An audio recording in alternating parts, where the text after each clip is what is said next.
get in Discord one of these. That's like I don't have time without kids screaming at me too Yeah. often during the day. But Like, I can switch it. Like, it's no problem. Like, I just click this and then bam, oh boom, yeah, and then I can just easily change it. yeah, and then we have we could do an in between like little screen if we want, if you want to, so we don't have to. Like I can. I didn't make a BRB. I didn't even think about that. I'm an idiot. But even if we are in the BRB But screen, I still can't see the cameras to adjust it that's because true. I'll be on the BRB screen.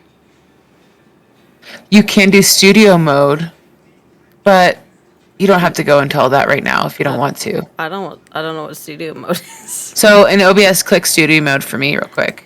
And Oh, so that will show you what you will be turning it into and then what is actually. So the one on the right is the one. So anyways, it says up top actually preview and then program.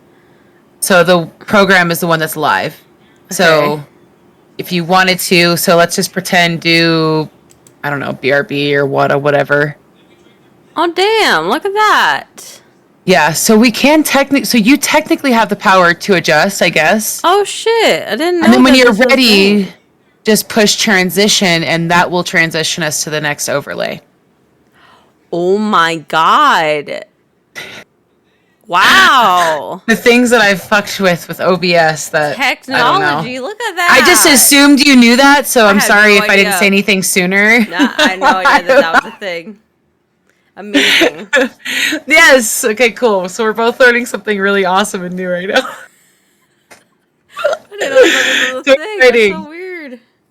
So yeah, so that's an option too. We could do all of this. I don't have a BRB screen yet, but That's we okay. could do I could add let's see, I could add in the stream elements, I could add oh, what's this video?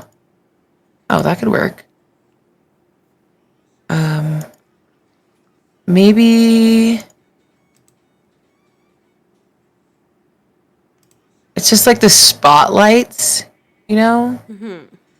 I could send that to you if you want to put it on your OBS, or Sure. I could just, yeah, okay, cool. Just send it to my email, I guess. Yeah.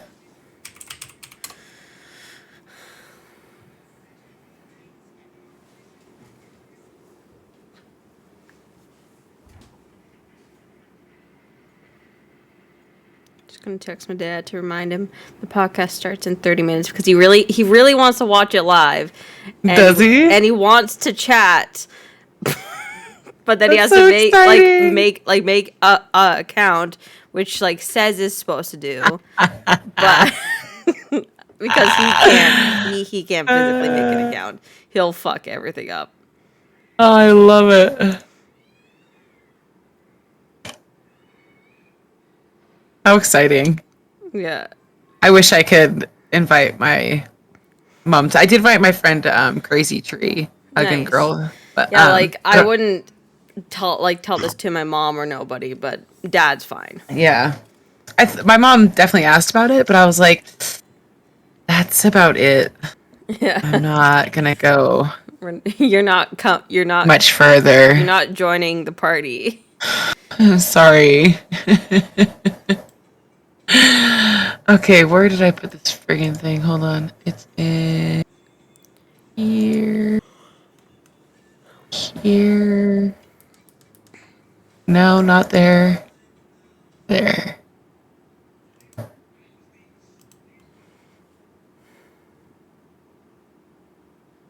Oh, maybe we'll just do the clouds, actually.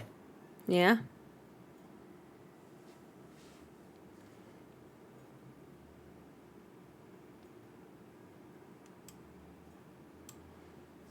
I'll add another one, too.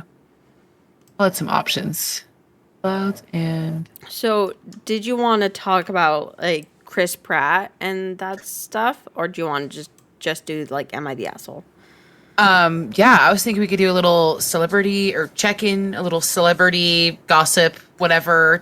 I would love to talk about what I overheard bits of with the Johnny Depp defamation. I feel so dumb. How do you say that? I don't know. That defamation. I think it's a defamation case. Thank you. Fight with myself that all day. Anyways, because then I want to go defamation, and I'm like, no, I think it's defamation. I think it's defamation. Yeah. Anyways, there's a little bit of that, a little Chris Pratt action, and then whatever, celebs pop in our mind or whatever. Yeah. And then I have a set, like, I think 5 that I always like think about whenever I like whenever they come up. I'm like, I fucking don't like you. Okay, I want you to bring up your 5, and then I'll bounce off of it. How's that? Let's start with that. Sure. Let me just look up one of their actual names because I can never get her stupid name right. Okay. And I'll also grab some pictures of them too, I guess. That's a good idea. What's her fucking name? Jeline? Lily. That's her fucking name. I don't like her. I hate you. She's just like I'll save it, but I got opinions about her. Don't like her at all. She's horrible. And my hate just started in Lost. It's always going. I think you mentioned this a little bit last time, huh? Probably. A little bit, I think. I kind of remember. I need to fix this. Okay, celebs I hate.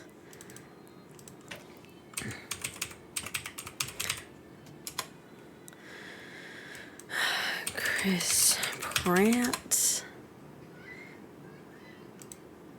And then like I'm a dad ass, so like what's gonna be like the topics?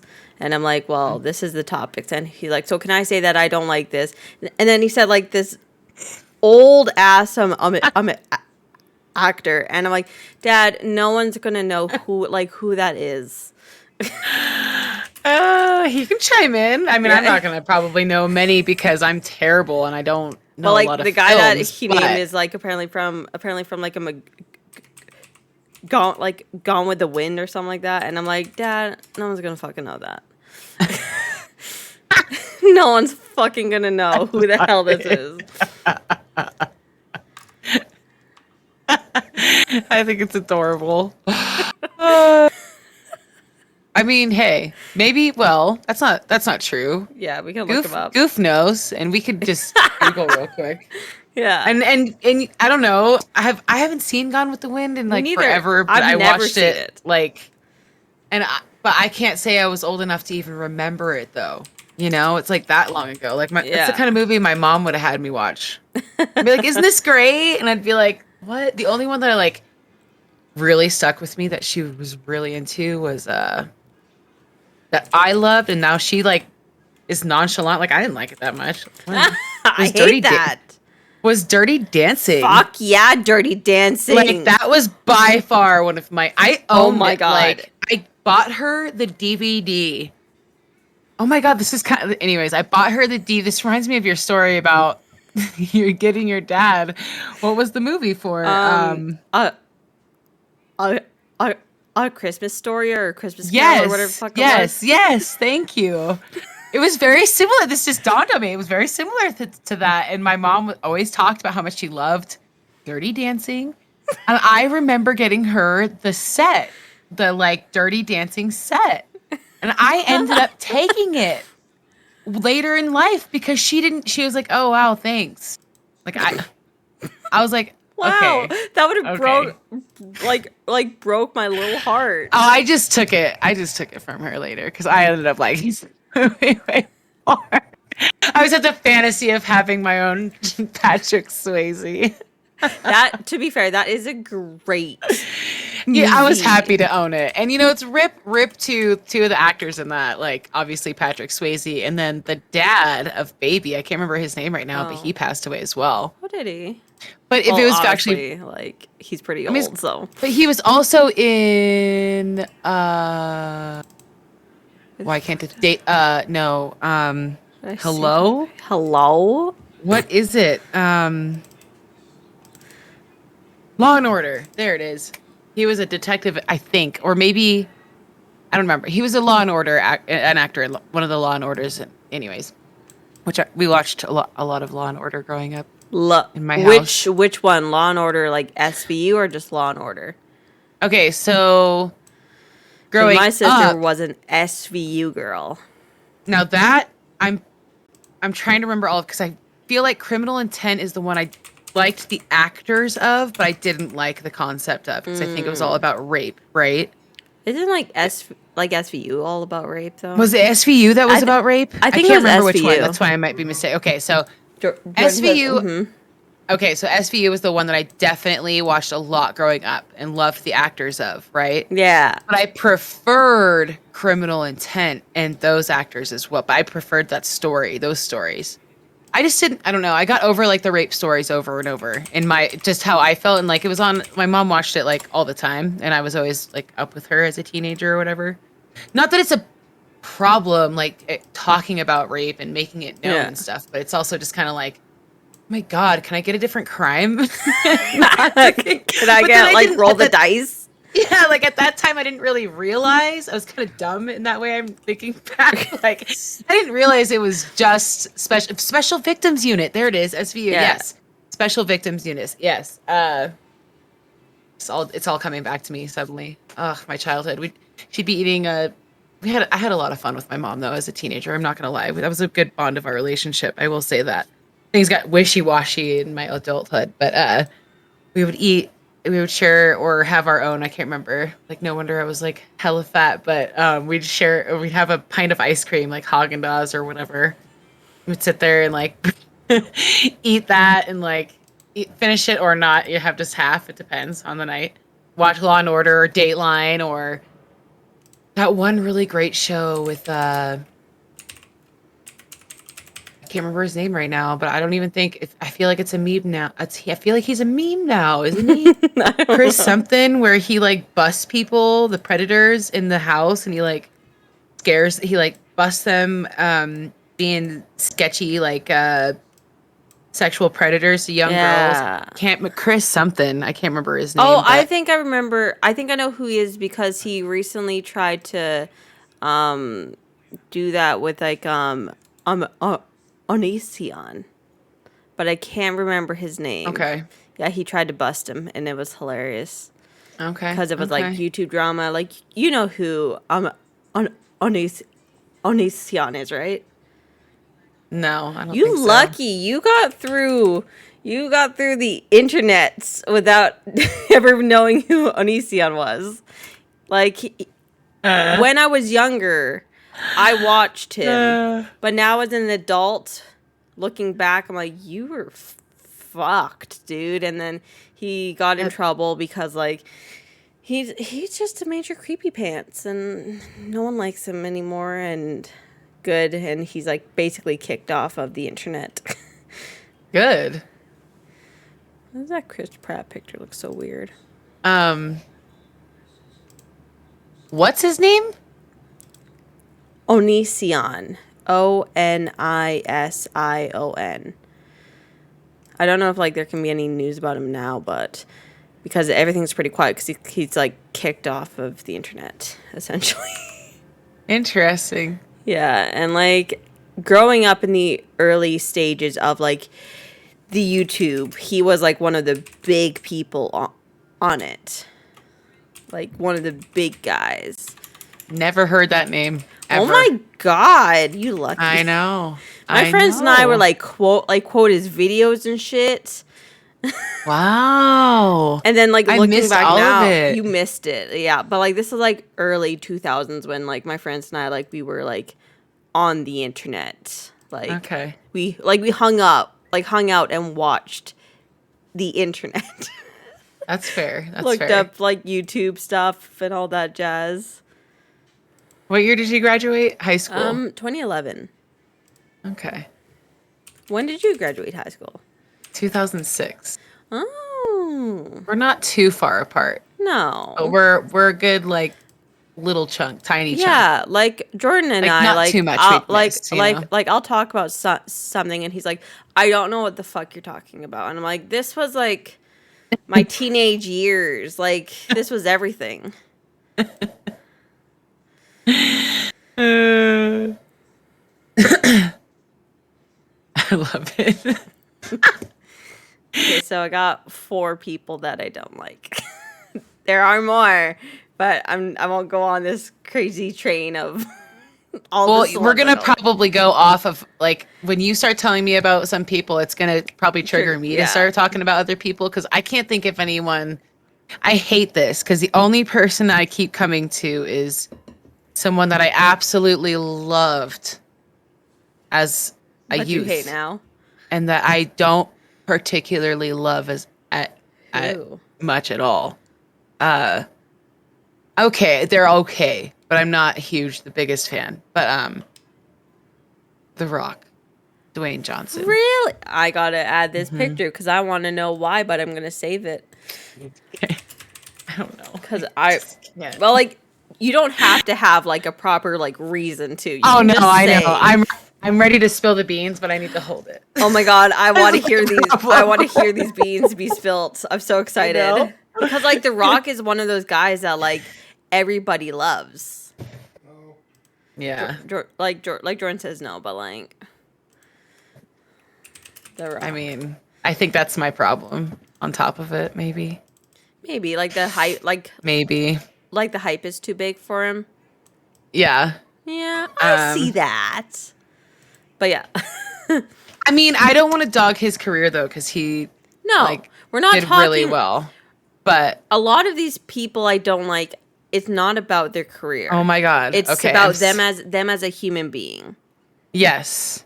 Yeah. So, well, I'll end up like mixing a little bit of it. 'Cause I just Yeah, know like myself, of course, but like sometimes they just have stupid, shitty roles. But for the most part, on my end, is I don't like you as a person, and like this Evangeline girl, like some reasons I don't like her are based off of like what she said about a movie that she was in, and I'm like, you bitch.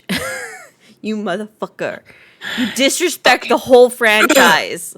And I will get in on that because like, she just insulted me. Like, yeah, because that's fair. Like, I don't know if you know, but she was in The Hobbit, which is the beginnings of The Lord of the Rings. And you know how I feel about my Lord of the Rings. You like it, like love it, like we do, right? It's Okay. everything. It's everything. I can. Okay. Oh my god, I love Lord of the Rings. And Okay, good. She disrespected me and the fandom and the movies. Wow. She's trash. She's fine. Nah, I bet her. she disrespects us. For Huh? She was horrible. Kate was just horrible in Lost. She like the character Kate. She was just a whiny little bitch. Wah, wah, wah. I had a horrible life and I blew up my house and I killed my father-in-law or my stepfather. Like, shut up, Kate. Hey, save it for your podcast. Fucking Kate. Save it. I will say with Lost, like this, like we're not talking about Lost, this podcast, but the main character Jack, if you watch the show more than once, you will slowly hate Jack. Yeah. Yeah, like when I first watched, I'm like, yeah, Jack's the leader, yeah. Rewatching it over and over and over again, I'm like, God damn it, Jack. We get it. You're a doc. Like you're a doctor. You're the smartest one here, but that doesn't make you the leader. Like that's Yeah, but he's got to be a leader. Someone's got to be, right? Yeah, other people can, but his whole thing is that I'm a doctor. Like, shut up, Jack. Shut up. Shut up. I know, like after watching a few, like I've watched Lost a lot, and just slowly I've started to seriously hate Jack. And you're supposed to love him, but I'm like, nah, fuck Jack. He's so annoying. I mean, sometimes characters just, Yeah. especially after you like, if you watch a show Yeah. again specifically, it can just some characters just like really start rubbing you wrong. Yeah. You know. Yeah. So I'm gonna show you what.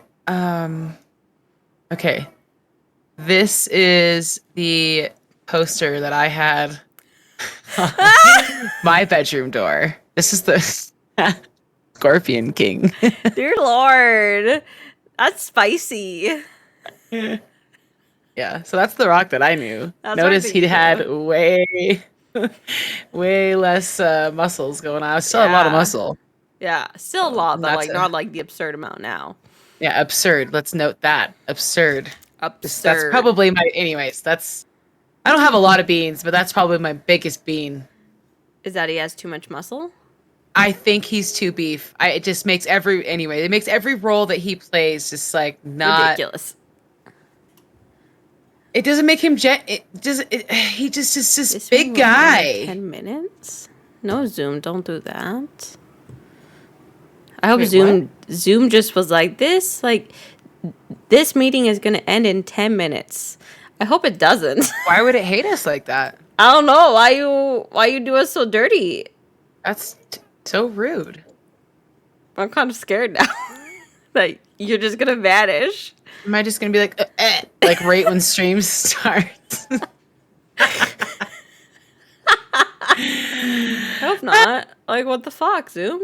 Hopefully just ignores itself. It doesn't do anything. Better. The heck. The frick. Yeah. Okay, you know what? You darn thing. Get out of here.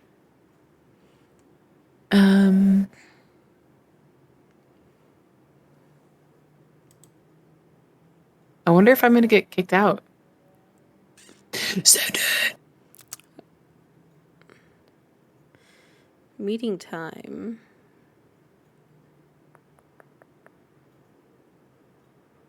But people use Zoom like all the time for classes I know, right? that are more than 10 minutes long. That's ridiculous. Well, we'll see what happens. Why are you? Oh, because you guys are all together. Why are you all together? Who's all together? It's everybody in this stupid.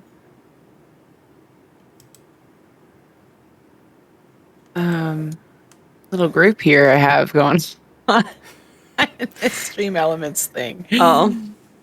Okay. You need to not be grouped up.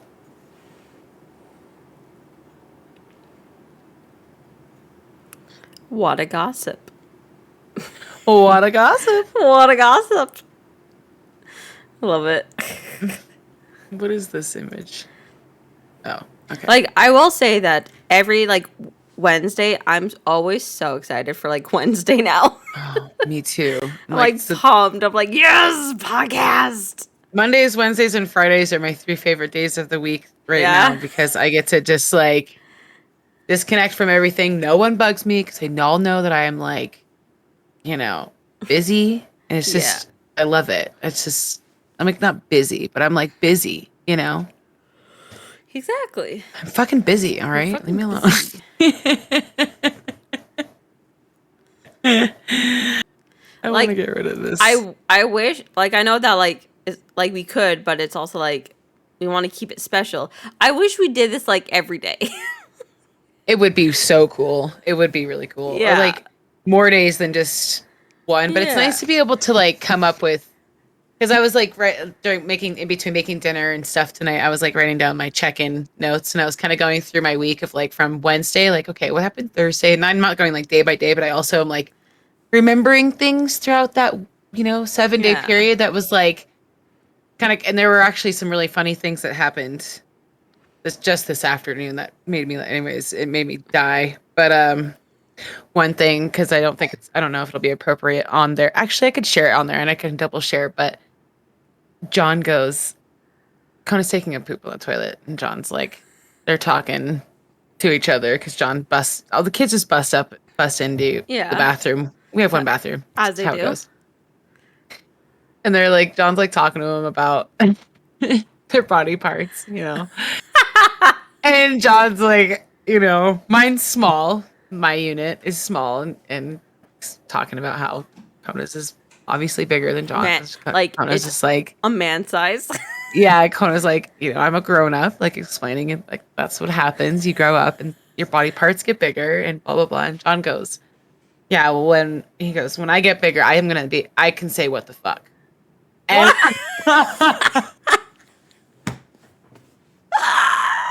What? I'm in the kitchen and I'm putting dinner away.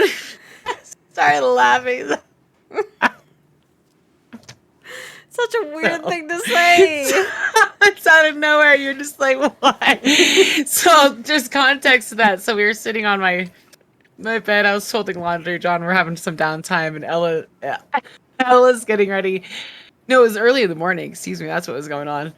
When I just left for work, and anyways, Ella's running down the hallway, and you hear her go, "The fuck!" And I die laughing. So it's clearly like I have said it enough to where they're repeat. Yeah, like they know I've it. fucked up.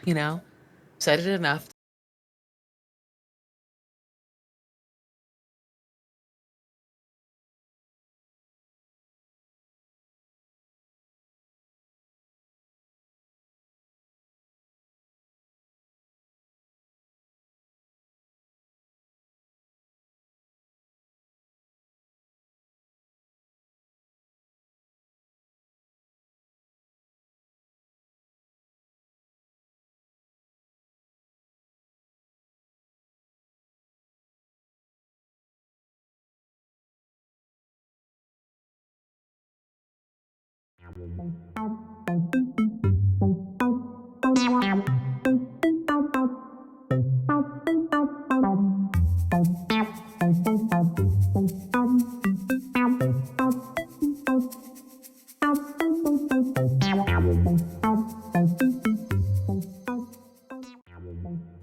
We're here.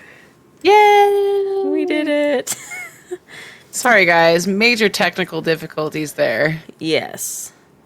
Apparently Zoom Man. is like, you can only have 40 minutes and that's it. And we were talking beforehand. And it's like, you got 10 minutes left. We're like, what? What, Zoom? For free? Zoom's... How to talk for 3 hours, though, last time?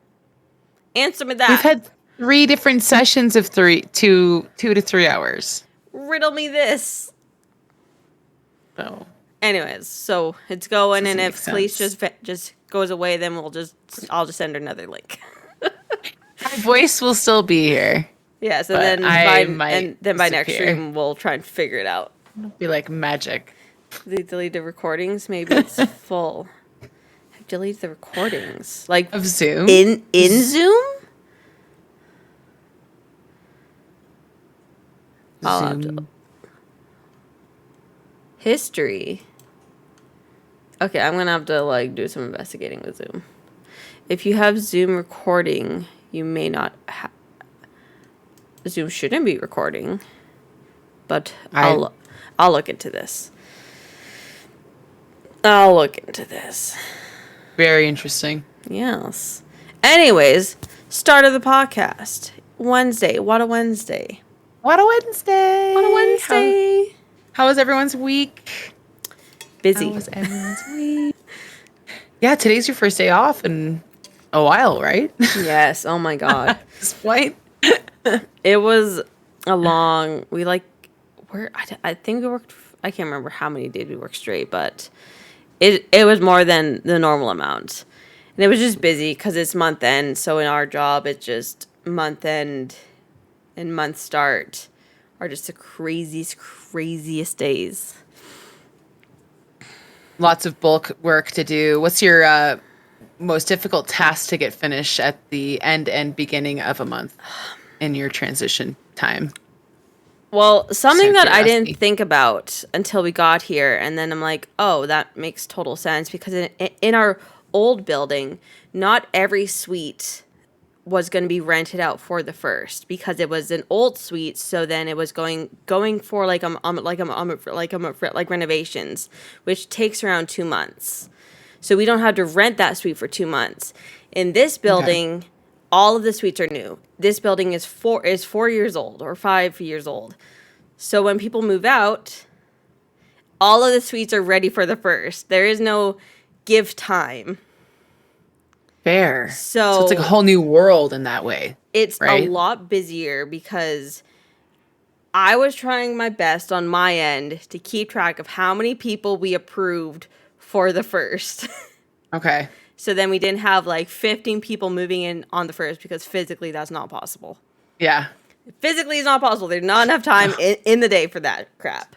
So then I was doing pretty good. I was keeping an eye on that stuff. And then we were off for, I think, 4 days because of days off in lieu and blah, blah, blah. Okay. And we rented an extra 5 on top of what we already rented. And I'm like, well, there goes that counting right out the window. Yeah, so I guess the hardest part is to make sure people leave the suite on time, and we need to clean that suite. And also paint The turnaround. The turnaround, Yeah. and making sure that we haven't screwed ourselves, essentially. Checking the assessment of damage, anything like that from renters, things like that. Exactly. Right? Like, most of the suites, everyone left on time, which Yeah. I will give myself a pat on the back for that, because I scheduled all of that.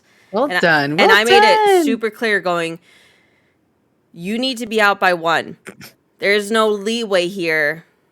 Yeah. So you guys need to schedule this. And everyone got back to me in a reasonable time, which doesn't always happen Yeah. every month. But everyone this month was really great about it. And then there was this one suite. It was nasty. It was nasty. Like, it was gross. Like, and then we walked in, and I texted like our boss going, is there any way that you can call our cleaners, because we didn't schedule any cleaners, because we're like, it's a lot of money and we're trying to save the budget and blah, blah, blah. And we're like, if you want us to clean this suite, you need to sort out the other suites then too, because this one's going to take us a long time to clean. That's So- reasonable. So she called our guys. They luckily squeezed us in, because it's the last day of the month. They're busy. They're scheduled elsewhere. Fair. And they want they want to clean for us, because we're a big building. It's good money for them. So they luckily squeezed us in. That's cool. So then we just kind of like cleaned up, because this person duct taped crap to the window to like keep the light off. So we just focused on taking off the stickiness. Oh, And no. then the lady came in and cleaned. But guys, don't duct tape shit to your windows. Don't. Okay, so if you're gonna do something dumb like that, which, some Fix people it. just don't think. Take care of it after yourselves. The way you get rid of that, even if you're like, oh shit, I panic, it's so simple. Like, Goo for gone. the most part, goo gone. Goo gone. For Or life. you can even use any type of like oil. And for the most part, don't. Yeah. Okay. But like, the reason I say that is with pine pitch, which is extremely sticky. It's very similar to duct tape, but certain adhesives, Goo Gone's going to be your best option. But a rubbing alcohol. Sorry, And- that's my dad. Hey, Dad. Bye. Or at least I'm assuming that's him. How's it going? Sorry, Welcome that to just threw me off. podcast. Oh no, it's okay. But oil is always really good and really helpful when it comes to like sticky stuff like that as well. Goo Gone, obviously. Here's the is thing: great. can I trust the tenants to clean with that without rubbing it on literally everything? Seriously? So, I'm torn. Like, try and take care of it, but like, you're still gonna get charged. Which, You're gonna like, get. I did. Yeah. And nobody fought me on any You charges. can't fight that. You can't fight that. That's damage to the window. They have tried, but luckily everyone that I did end up charging, no one fought me. They're like, okay, and I'm like, I should have charged more because you're being so cool about it. Like, I'm being nice here. I could have been a lot more aggressive. Seeing her bedroom growing up, yeah. Yeah, mine should've. too. It was. I had a pretty. You could not see the floor. Same. I had a path to my bed. Yeah, I had paths. Then I'd come home from school every now and then, and like out of nowhere, my mom had just like cleaned it, and I'd be like, "Where is my stuff?" Where's my stuff? I'd be really upset about it. But then again, it was like, "It's my this is nice." Clean it and not to do it. Every now and then, she'd be like, "I'm Just loses it. clean it all." Sorry, I had paths everywhere. I remember having a giant pile of laundry in my bedroom. Yeah. Whatever. I was fine. Yeah. I was comfortable in there. Yeah. Exactly. It's fine. It's a storage room now. My bedroom. So. My bedroom is now the spare room. Oh, I'm there you pretty go. sure. Yeah. There you That's the guest room. That's legit. And our gross pit. Yeah, well. Yeah. You know what, Jordan? Just because Felt you're a clean person and whatnot, and I'm a slobby troll, like, you know what? Our place is decent, cleaned. It's not as bad as it could be. I feel that. I've been better at picking up my socks. Don't even. I've been really good You can about. see from here. I don't see any socks. There's no socks here. Look, no socks. Jordan's sweater's on the floor.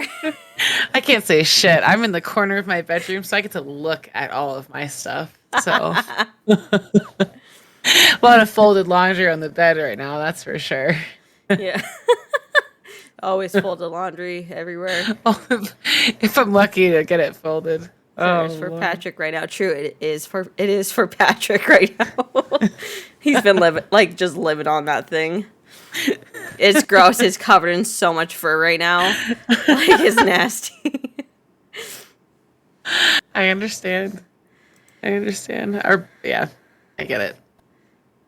I have a dog, so Yeah. like, I get pets. You also have stuff. two kids, so. And 2 tiny nuggets with sticky fingers, and oh Lord, they're little peanut butter fingers lately. Talking about junk. Yes. So speaking of which, I have a funny story actually. I'll share with class. I'm getting myself ready for podcast. I'm in the kitchen cleaning up dinner, and I hear we have one bathroom in our house, and kids are always busting into bathrooms while you're going to the bathroom, right? Talk to you, and then they check out what's going on. Whatever, it's fine. You just go with the flow. You got to talk to him, tell him what's going on. And my husband's just got home from work. He's going to the bathroom, and my son busts into the bathroom, and he's talking to him, and he's expressing, like, yo, what's up with your junk? Like, why is it bigger than my junk? And I'm putting dinner away, and I'm trying to not like start bust up laughing right away. I just kind of hold it to myself, like, to see where this conversation goes. And my husband like appropriately answers, like, when you grow up, like your body gets bigger too, and your body parts get bigger, and it's just like how things go. It's just like whatever. And then my son goes, yeah, when I grow up, I get to say what the fuck. And I just like lost it. Now, the context to this is a couple weeks ago, early in the morning, my husband had gone to left for work, and my son is jumping around in my bed, and I'm folding laundry, always folding laundry, doing dishes. I swear. My daughter runs down the hallway, and you hear her go, "What the fuck?" And I'm just like, oh, geez. Oh, gosh. And my son looks at me, and I look at him, and he's all, and I'm like, oh, did you hear that? And he goes, yeah, Ella just said, what the fuck? And I just like, I'm like, okay, I get it. I let it loose one too many times. I'm sorry. My bad. And so I had to express at that time, when he gets older, those are words that he can say when he grows up because they're generally grown up words, right? You don't want to typically see a lot of little kids running around saying fuck. As much as it makes me laugh and it's really hard to refrain from laughing, I do my best and explain, but kids are pervs. They're always checking shit out. I mean, they're exploring. I mean, it's realistic, but like it's anyways, that's my funny little moment right before popping on the stream here, or popping onto the podcast. I had a lovely chuckle before he popped up. That was great. It was fantastic. That's too good. That's too good. What about you? Any other check-in? How do you feel? It's just been a lot of just tiredness and work. That's honestly my check-in. It's just been like going forward, like the upcoming weeks should be a lot smoother because it's not month end. So life in general is a lot easier, like mid-month. But that's about it. Much calmer. A lot less people moving out and moving in, I assume, because a lot of people move in and out typically on the first of the month, right? Yeah. Like, I try to, like, get people out, like, before the last day of the month, and most people are pretty cool about it, but, like, it's not like everybody, like, this person's done, go to this suite, go to this suite, go to this suite. It's like, oh, today's this person, I'll go to their suite at this time. It's all chill and fine. But, like, last day of the month, you gotta be on the ball. So how long do people typically like live in your building? Like, are there people that live there for years, or is it purposely like short term? Like, how does that work? So I've never really asked that before. In general, we want to find people that are long term. Okay. And in our other buildings, there's been people who have stayed for like 20 years. Wow. Like there's long term people, and then of course there's like people that move every couple years or so. If people really don't like us or the building, then they leave within like a year because of issues. I mean, and like, I don't know, like who knows, jobs and such. This building right now, we're trying to get more people in long term versus short term, but the people who were in charge of this building before us, they rented to a lot of students, which is people we don't want, because students don't stay long term at all. Okay. And they barely stay for 1 year, which is the lease is 1 year, and they barely stay that. I was gonna say if they can make that at all, because students are obviously very unreliable. Yeah, and like there's scary living on your own to start. Let's be real. And we've had like a lot of people like recently, a lot of people moving because of work. Great show. Just go. love you too, Dad. Love you too. But yeah, so a lot of people are moving because work is telling them they have to move, and I couldn't understand why. And I'm like, why are so many people moving because of work? And then I had this epiphany, and I'm like, during like COVID, a lot of people moved because they were working from home, and they could literally live anywhere. COVID's like winding down, work's getting back to normal. Mm-hmm. You couldn't have just grabbed a beer that's a lot more quiet, not like ice cubes, sir. Wow. Anyways, Wow, he's throwing ice into the sink. Anyway, I can't really hear it, but you. Oh, okay, good. Me So personally, but I don't know if stream does. my but- theory Wow, is Jordan. a lot of people thought that they would be working from home forever. And then now that work's getting back to normal, I think work is like, you actually got to like come in to A lot work. of places are definitely, I think, requiring a lot more people to come back So then into the office. a lot of people are like, oh shit, I live pretty far away from work now because I thought I could live wherever I wanted now. Nay, we say. So that's my theory of what's going on. I have nothing to back it up, but I think that's what's going on right now. So I'm just trying to find people that are saying a lot long term. It leads to a lot of arguments over the phone about parents calling for their kids because their kid's a student, and I'm like, no, we don't. We are not student housing. Exactly. I'm sorry. And like the parent wants to be on the lease because they're paying for it, and I'm like, that's not how this works. In other Right buildings, next to your college. In other buildings, they won't care, but we're purposely not taking in students, and we're not taking in guarantors for students. We want people that are employed and have jobs, and like can pay for rent. Mm-hmm. I've had numerous arguments on the phone about this. Yeah. No, you want to make sure you're going to get paid on top of it. That's the whole point of people paying rent. We want them to pay rent. We want them to be quiet, and we want them to keep the suite clean. Yeah. That's what we want. Those are the three things we want from you. Pretty much. Whatever else we don't care. Don't destroy the property. Don't destroy the property. Pay your rent on time. Exactly. Damn, pay your rent on time. Don't bring your rent check on the 2nd at 3 p.m. because I've obviously done the rent checks already. You bastards. Can't wait. First. The first by what? 3 or 4 at the latest, probably? Technically by law, like you have until the 2nd. I'm midnight, actually, technically. And then on the 3rd, it's technically late. But I want to do my banking on the 1st or 2nd. Early morning. A year's worth of postage. I love people like that goofing. I'm like, whenever people come down and they're like, here's my little envelope of my checks, I'm like, thanks. Don't have to worry about you at all. Don't have to worry about you at all. I love people like that. Or like every 6 months or so. Like I'm down for that. Yeah. And like we're trying to push people to like pay online, and this building wasn't started and the previous people didn't push that. So we have a lot of checks, which I don't mind. I like doing checks. They're fun.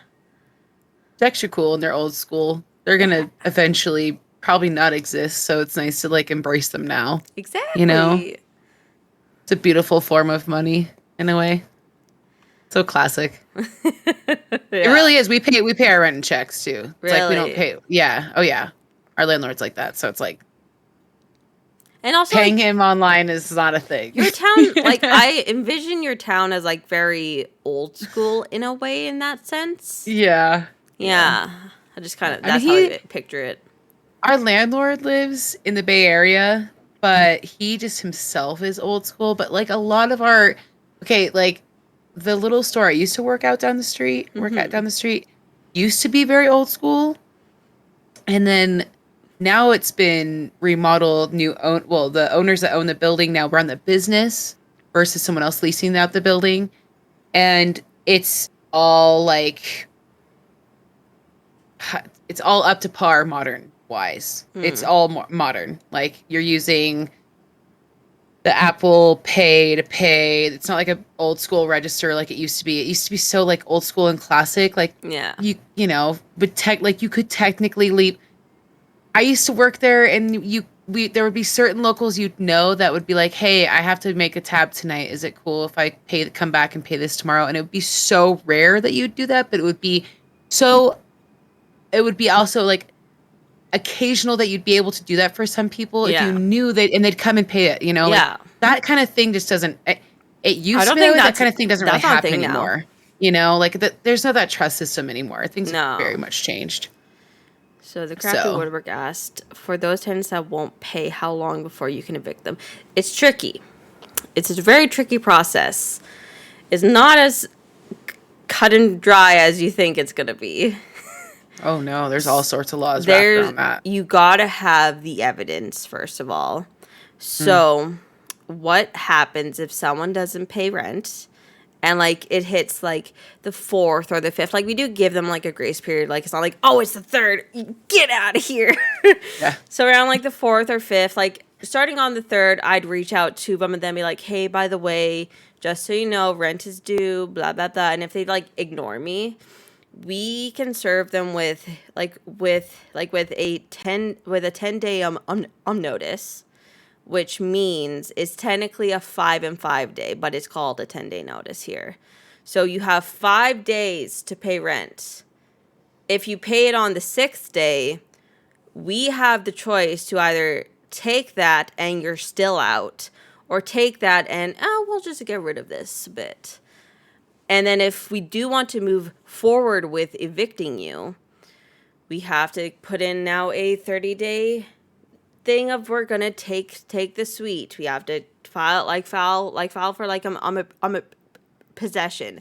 And if they fight that, we have to go to essentially the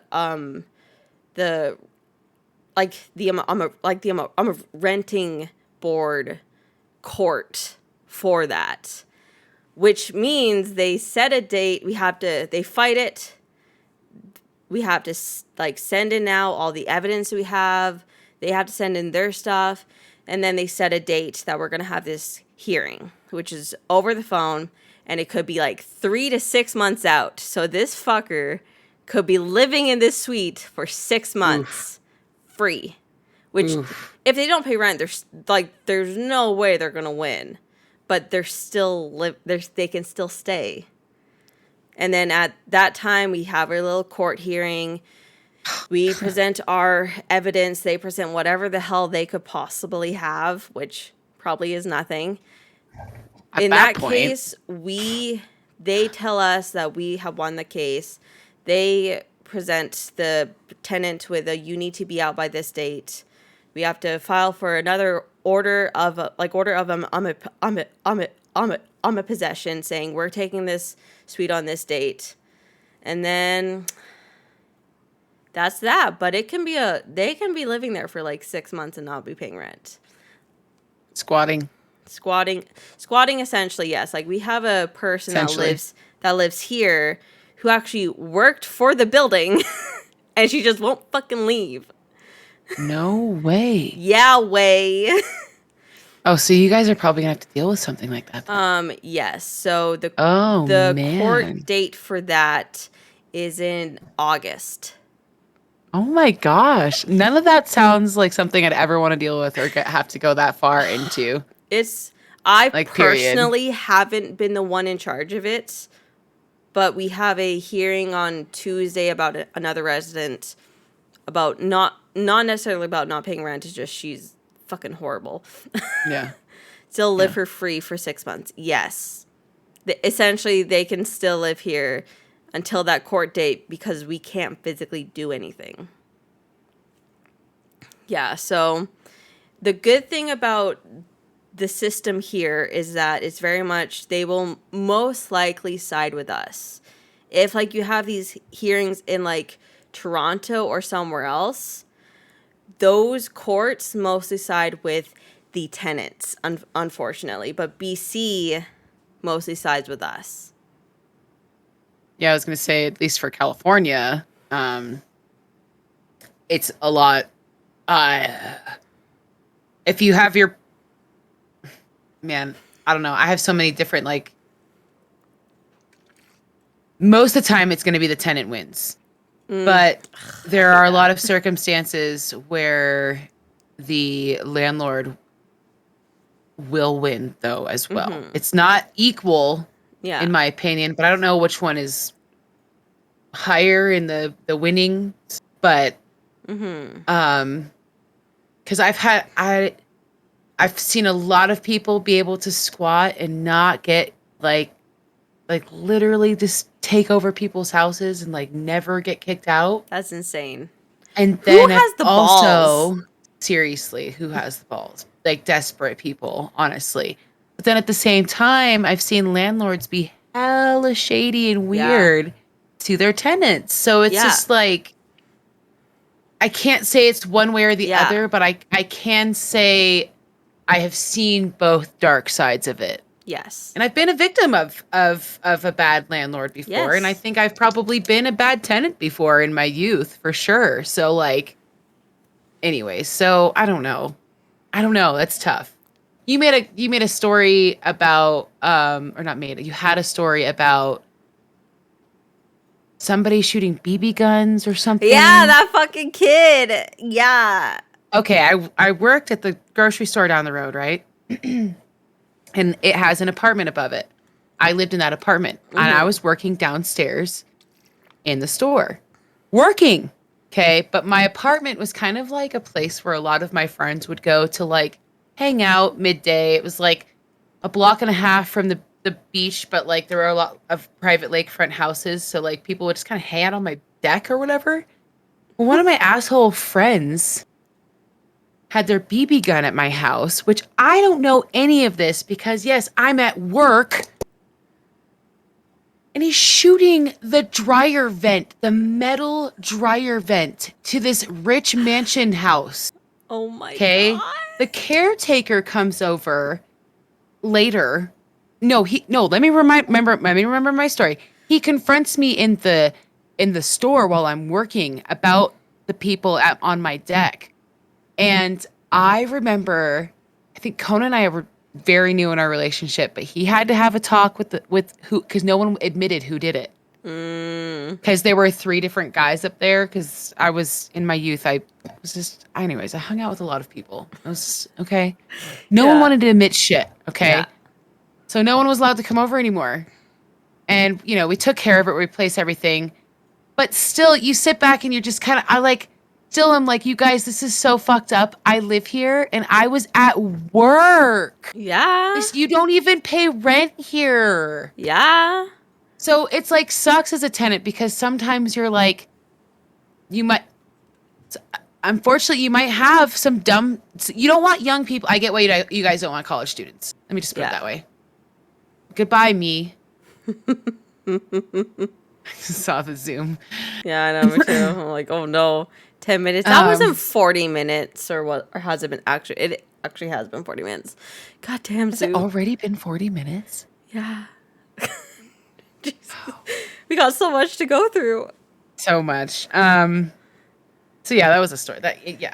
Just dumb. Dumb. Yeah, as like if one of our tenants pulled that shit and like for instance, if you were one of our people and you weren't home and you had guests and your guests were being rowdy shitheads, I would be calling you up so goddamn fast and being like, Caleese, do you know what's going on? And I'd be like, rightfully so. And then I'd be like, you're paying rent here, they're not. They shouldn't be here. Yeah.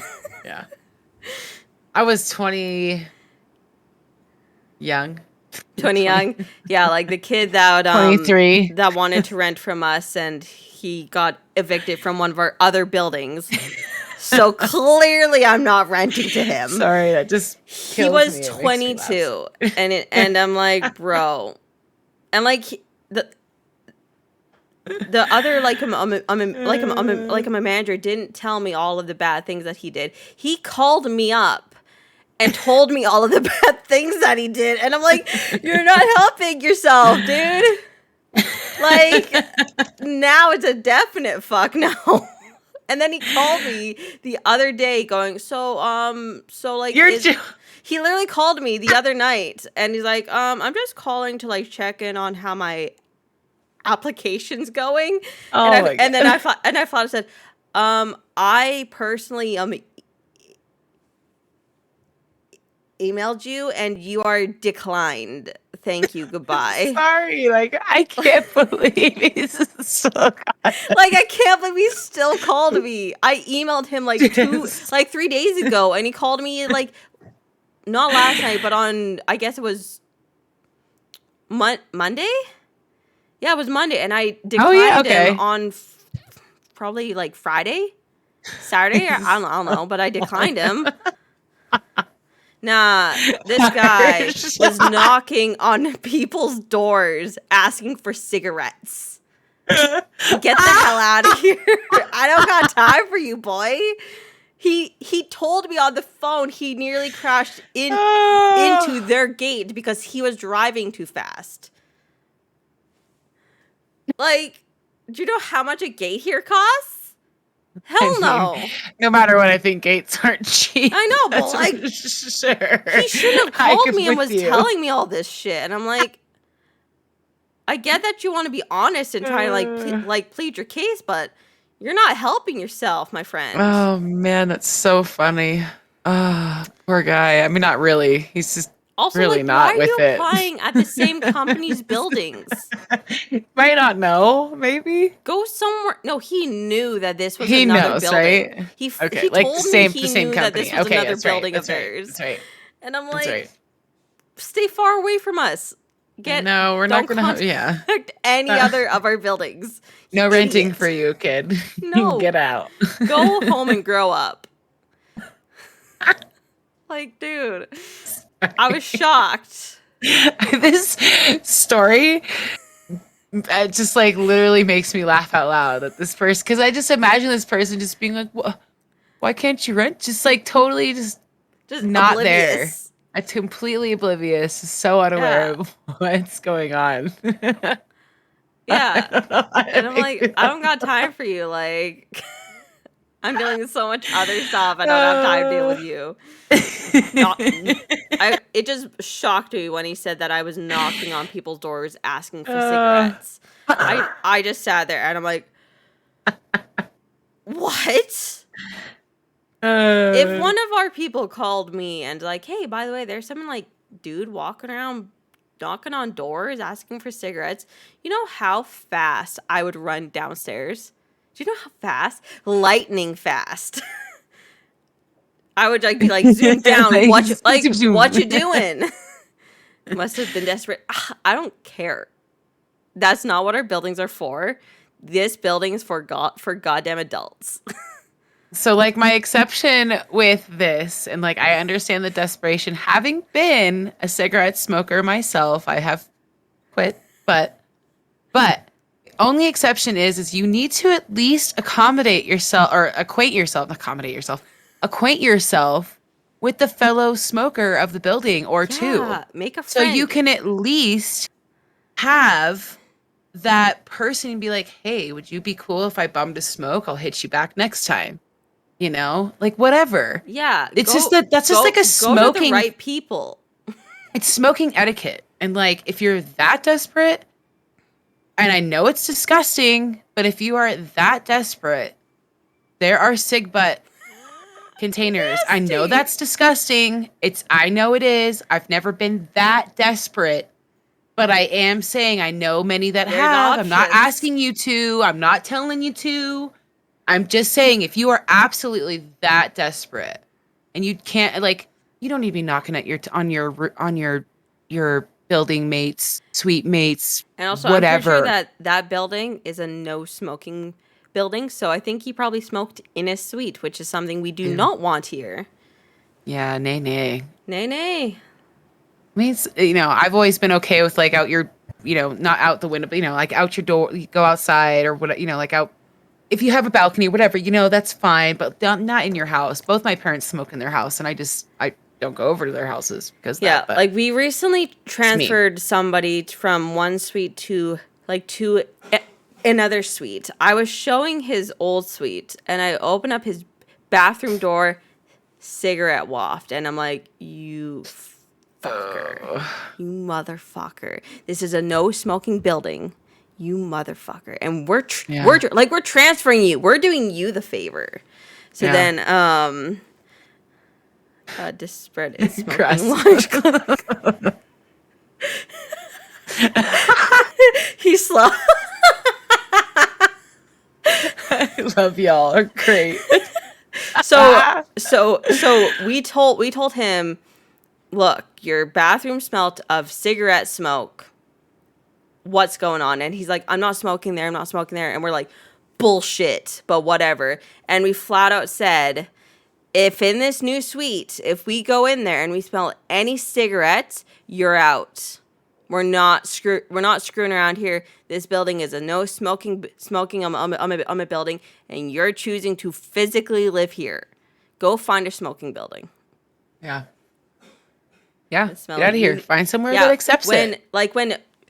When Jordan walks in and he's like, oh my God, he smoked in here. I'm with you on that, Jordan, because your nose is like not nearly as sensitive when you're a smoker.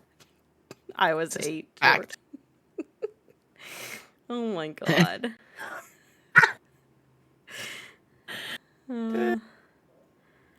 So should we restart the Zoom because you have a minute 30 before you finish? Let's do it. I'm gonna just cancel this Zoom meeting and then we're gonna sort this out because Zoom's a little bitch. Shh.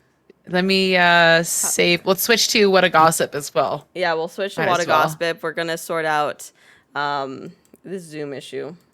How do I end this friggin' Zoom session? How do I know I had to join it last time. Did I have to? No. It just kicked me out and End then meeting you for all. restarted it just on its own? I'm gonna just end meetings for all and then I'm just gonna make a new one. Okay. Sorry, we're having Zoom problems because Zoom is like, you can only have 40 minutes. Unexpected issue we did not know we were Yeah. going to come across, which is We've- kind of We've whack. used this thing 3 times and it's never done this. So just bear with us. And then next stream we'll fix it. There's another link.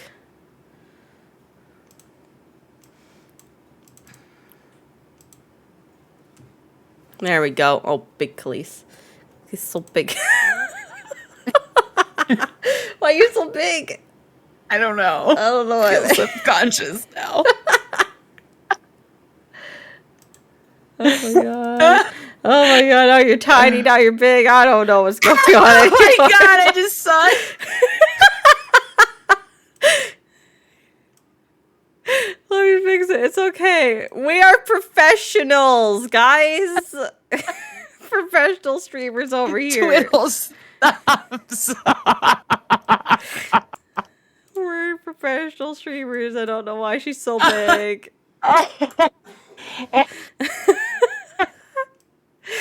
Oh my god, fucking Zoom, man. There you go. You're back. We're good. We're good for another 40 minutes. I quit that. Sorry.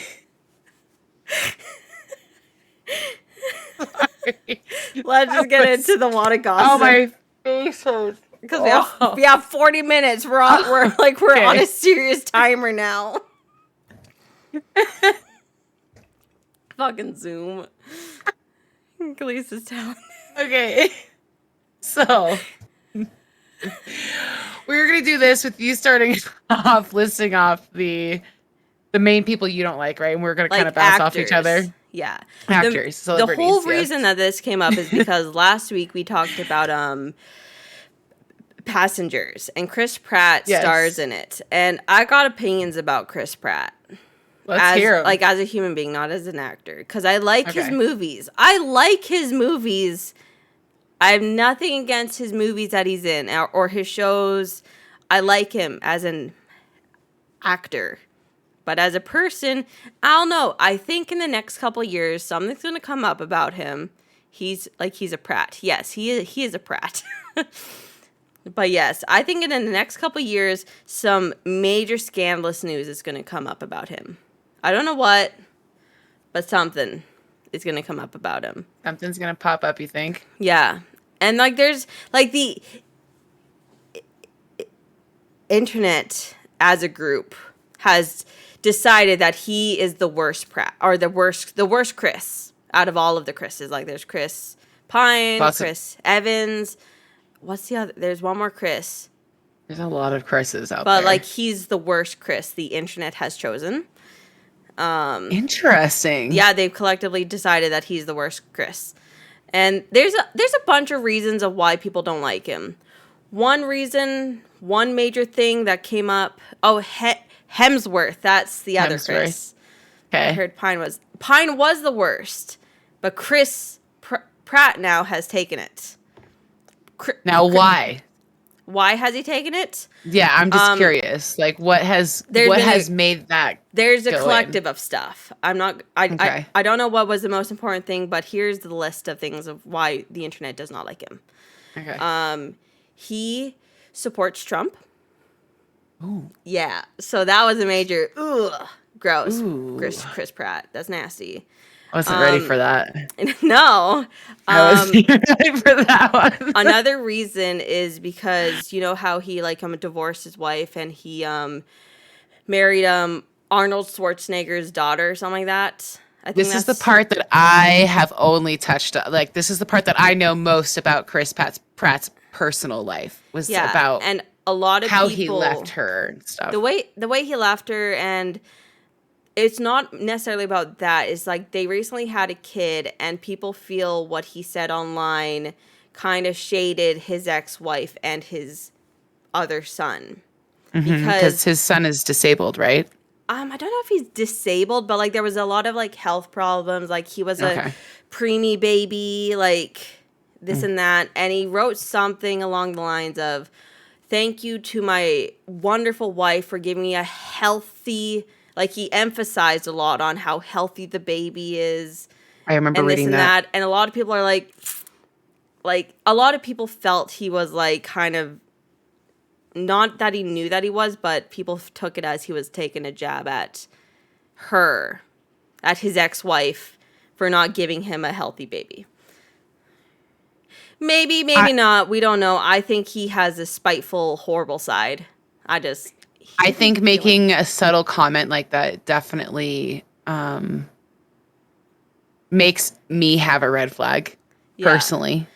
And that's something that I didn't like about it, about his demeanor on that. Yeah. But we don't know what happens behind closed doors, obviously. No clue. But because initially the whole story of why they broke up, Chris Pratt, and I can't remember his ex-wife's name, even though I love her. Oh, I just looked it up. Anna Faris. Anna Faris, I love her. Is that they split up because she wanted more kids. He said, no, I'm too busy, essentially. And then he gets divorced, and then boom, bam, baby. But once again, we don't know what happens behind closed doors. I'm not going to judge him for that. Maybe the marriage just wasn't good, and that was just the story people went with. Whatever, fine. Another reason, this is the newest one of why people really are hankering down on "we don't like you," is Elliot Page, who I can't remember their old name because I'm drawing what their old name. Ellen Page was their birth name. Was it Ellen? Yeah. And now it's Elliot, right? Yeah, Elliot Page. They wrote they kind of wrote a little hit piece about him because he's part of this LA church group that hates gay people and that group, and he's actively part of that group. And she's like, "Why?" Chris Pratt is. Yeah. Yes, Chris Pratt is. Okay. And she's like, "Why are we supporting him when he's supporting this group that hates on so many people? They're for and not Scientology. It's this Australian-based evangelical group." And so she kind of wrote a hit piece on that, and then that's kind of where the internet's with that, and that's where the whole should Chris Pratt be in I'm a Guardians of the Galaxy, but in defense of him, not that I'm gonna defend him much, he's never personally said anything bad about anyone else, really. But it does look bad that you're part of this group that clearly hates on people like that. I agree. I just think it shows that if you're going to support something that believes in said thing, if you go there and you support it, then like clearly you Yeah. think that way to at least to an extent, right? Yeah, it's a Hillsong church giving. Good job for knowing that. Good job. He just knows how to And keep like, his yeah. personal life private. But you're still giving your money to this church.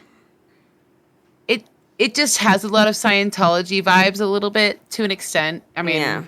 but it is church, so in that way, to where some are corrupt, not His all, but acting, some your are. dad doesn't know. Of course, dad doesn't know. I like him as an actor. Like, that's where I'm so torn about this. Because I like his movies. I like, we watched, a Parks and Rec, and I loved him in that. He was one of my favorite people in that show. It's just his personal issue, like his personal life. I'm like, I wish I just could just erase that you're like a real person, like you're just an actor. A lot of people love Tom Cruise, right? Yeah, I personally do not. I will say that right now. I I'm don't not like a fan, him purely not because of his personal life. I'm gonna throw that has a huge factor. I just personally don't like him in general. I don't like a lot of what he does acting, and I don't like him in general. I've never been a fan. Fair enough. Kind of like me and Ryan Reynolds. Tom Cruise is more with me linked to the whole Scientology. But with Scientology, yes, exactly. Because you're I go putting your down the money, you're rabbit hole. investing. Exactly. There's just, I don't know. It's just, it's similar in that, he's so private though with it. I don't know. Is It's he just though? weird. He's It's not. hard. but He is, but he's not. When was the last time have you heard him talk? I mean, honestly, when was the have last you time I ever heard seen Tom him? Cruise go? Yeah, seriously, like he's seriously vanished for like the past like 3 years, I feel. No. No, Jordan, you're not joining Scientology because if Oh you my join God, and then don't do that. and then I have to join, but if I leave, then you have to stop talking to me and interacting with me because that's what Scientology does. It tears people apart. Do it, Jordan. No, absolutely not. Foot down. It's there's one here, or there's probably several, but like we walked That's true, past Griffin. the Scientology, like one of the Scientology places here, and like we're walking, and I'm like, that sign says Scientology, and I'm like, oh my God, what is Scientology churches is here? And then like I kind of like, this is gonna sound weird, but I geeked out because like I was like at that time and like deep in the Scientology rabbit hole, and I'm like, oh my God. It's real. I'd shit if I saw it like an actual. I would have the same reaction. Genuinely, Yeah, like I'd be freaked out. Like I hate them, but I'm also like kind of obsessed with them. What did you? I mean, I would be totally weirded out that I would be getting spied on. Well, we're Not kind of spied on, but always like being spied on. But like by them specifically. Okay, it's fine. Like whatever. You're right. Everyone's watching, but Scientologists Yeah. specifically, like you're walking by, I just always have this like ew, eepy, creepy, like they're like, ooh, Yeah. I don't know. It like creeps me out. They're Like, not I don't good. know. And like I can't. if you leave, they never leave you alone. Like they will contact your place of work and No. tell them absolute lies, like you're a pedophile. Like they've done that to other people that have left. Yeah, And, like, they have. And they'll go to like people's houses that have left and like yell at them and tell like the neighbors like how horrible you are. Like they're fucked up. They're terrible. And they shouldn't be considered Terrible. a goddamn church because you're not No. a church, you a cult. Let's be real. Yeah. What's funny Let's be was I think real. it was next to a Salvation Army homeless shelter. It's next there because it's easy prey. That's why. Easy prey. Oh yeah, and one other, like not serious, but like another reason that people don't like Chris Pratt. There's one more story that I can think of.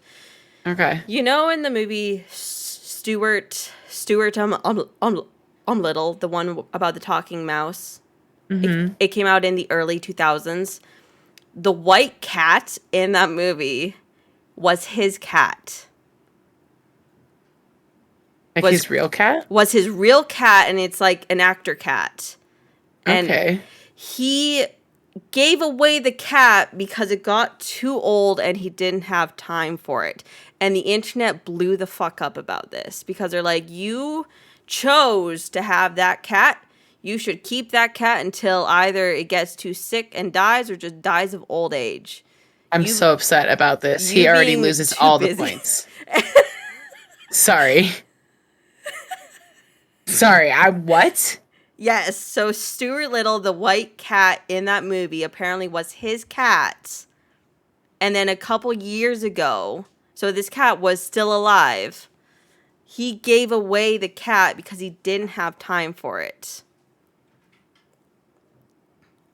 It's a cat. Yeah. And a few years ago, you weren't that busy, Chris Pratt. I mean, cats are so, like, pretty low maintenance pets. I agree Like, that really? someone you know? else might have the time, but you chose to have a cat. You keep, it's as if we got so busy, we're like, we can't take care of our cat, Patrick. That's not an option.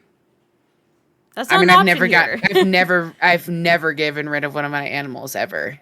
But that's just me. I saved a fucking rat from getting eaten by a snake, okay? Like, I'm just not that kind of person. And I kept that thing alive until it died in my hands. So, like, I just am so not a firm believer. Unless, okay, the only reason there's exceptions, and of course there's always going to be exceptions. So, for example, let's say the animal has become aggressive with your babies and they're new to the family, okay? Yeah. You find a good home for that pet, I can respect that. Mm-hmm. It's still, like, kind of fucks me up a little bit that you couldn't, like, figure out how to make that work, but at the same time, like, you've gone through all of your, like, hoops that you're going to get through of, like, training or whatever. If you're going to go through everything and it's still not working out, fine, okay? Someone passes away and the pet needs to go somewhere. Yes. But, like, to me, there's just, like, okay, I don't know, like, I've had cats before and they're pretty low maintenance pets for the most part. Like, they like to do their own thing for the most part. You have to just make sure they have their food and their water and they chill with you. Like I just don't see how you could just not have enough time for a cat, in my opinion. And when they're old, yeah, they get a little sick, but, like, you have enough money to literally hire someone to just watch your cat. So Jordan just point out that when Stuart Little came out, he was 19. I'm 99. Doing the math, Chris Pratt was around 20. I don't care. I don't give a fuck how old he was. I've had a dog starting at 13. I had it since he was 13, and then I had another dog. I know that's not a fucking excuse. Every animal I've ever had, I've had with me from almost birth, not all the way, but give almost the cat to your parents. To death. Give your cat, fine. What about your kids? Like, I don't know. I just think that's bullshit. You could hire someone to take care of your cat. Still been living with his parents, and it was there originally. Well, then he needs to clarify this fucking story then, because the internet blew up about this, and he needs to go online and clarify about his fucking cat. Upset about it. Yeah, I think that's like all of the main reasons of why people don't like Chris Pratt. Yeah, he doesn't give a fuck. I mean, it's all fair, I guess. Reasons why not to dislike him. I mean, I personally, my personal views, I don't like Chris Pratt because I really dislike the way that at least the press made it seem how he dealt with his breakup with Anna Faris and his union with Schwarzenegger chick, right? I don't know her Schwarzenegger. name. And, like, what I read in that period of time was straight up, like, the Anna Faris kid had a lot of health issues, potentially disabled now, which obviously she loves her kid no matter what, but, you know, he clearly, like, I think that his comment about, I do think that his comment about his new child that he said to his wife before he didn't want to have any more kids, which that's an asshole thing to say. And then you go get remarried and have more kids with someone else. I'm sorry. Yeah. That's asshole. Like, no matter how you see that, that's Chris Pratt, you are the asshole. You are the asshole. Sorry. No matter how you see it, that's wrong, in my opinion. In one sense, I can get it if, like, maybe that was his excuse of he wanted out, and then he just clicked better with this Arnold Schwarzenegger daughter girl. Fine. And we can't hold him to that forever, right? Like, he is allowed to move on. You can. Yeah, you literally are telling someone you don't want to have any more children with you. But his reasoning at that time was because he's too busy. Like, I don't know if he like, we'll never know if he said, I don't want to have kids with you specifically, Anna. I think he did. I really feel that way. I really feel like it was nasty like that, but that's just, like, obviously my opinion. But yeah, I think he was nasty. Sorry. Yeah, I think he can be nasty. I don't know. I just get that vibe from him that he can be, like, just a nasty guy. I agree. Is a babe. She is a babe, exactly. And she was with him when he honestly had nothing. He had nothing at the time of him being with her. And yet he gets all famous and then dumps her? Because I do believe that he dumped her. I agree. Because she was broken. Yeah. She was distraught. She was distraught. Yeah. Yeah. Yeah, I agree. That's the life of the rich and the famous, I guess. But there's some couples that last forever. Right? Yeah. Like Freddie Prinze Jr. and Sarah Michelle Gellar. Hell yeah! We were just talking about that, too. Yep. And Goldie Hawn and what's his name? Yeah. Don't know his name. Can't remember. Thank you. Kurt and Goldie. Jert and Goldie. Jert and Goldie. Jert. There's also like other couples, because I always like look up people and I'm like, how long have they been with their spouses? Like, I'm always just curious. Sarah Jessica Parker and Rob Lowe and his wife.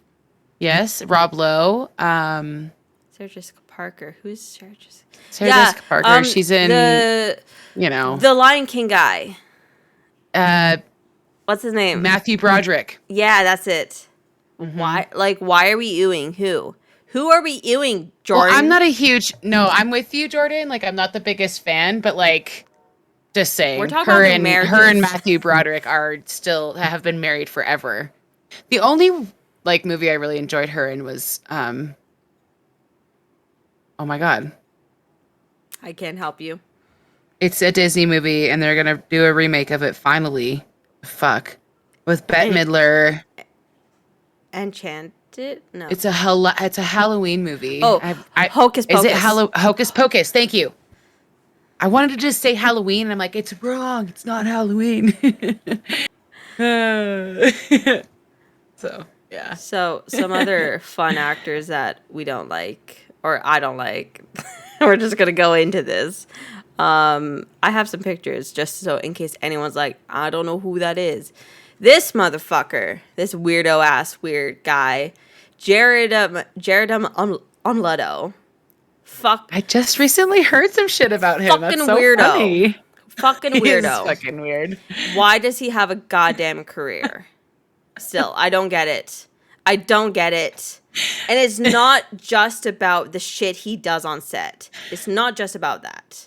He does some fucked up shit on set because he's it's heard. I'm always in character. Like, you're a fucking loser. That's what you are. Method actor. I hate people that are method actors. Like, who's he? That's okay, Dad. You don't have to know. He's in a lot of things. He's in that Dallas Buyers Club. Oh yeah. I haven't seen that, but I heard that was great. I saw it. It was great. I still don't give it. He wasn't the best part of that fucking movie. Okay, Get over yourself, Jared Leto. He's also a singer. He's in that band 30 Seconds to Mars. I think that's him. I knew he was in a band, but I couldn't remember which one. Like him and his brother started that band, apparently. Okay. He was Joker in Suicide Squad, and he sent all of the cast members fucked up gifts. And I did just hear about this. Okay, continue. Like he sent Margot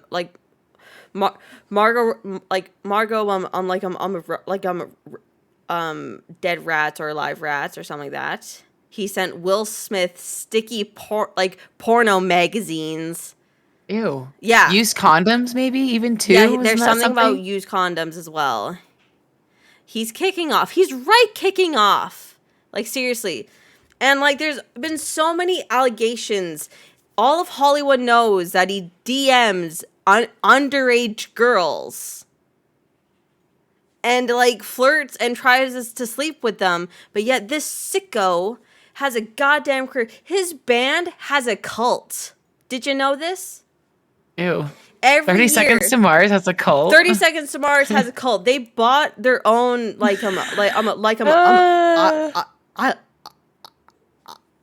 island somewhere, and every year they have a little camp out weekend at their culty island, and fans can buy tickets to camp there and have like solo music sessions and blah blah blah, and like, let's be real, you're all just having sex. Like, let's be real here. Doing a bunch of drugs. You're doing a bunch of drugs, and he has a track record, and no one cares, and he still has a career. Fuck him. We should go. No. Did you see that documentary? What was it called? Like Fire or? Yeah, about the fire fake festival. Yes. That was the funniest goddamn thing ever. It was funny, like when that thing first came out. Like Jordan and I were like, we gotta watch this, and it was the funniest goddamn thing about like them talking about how just it's going so wrong, and then it got to the part where that guy's like, we had to get fresh like water,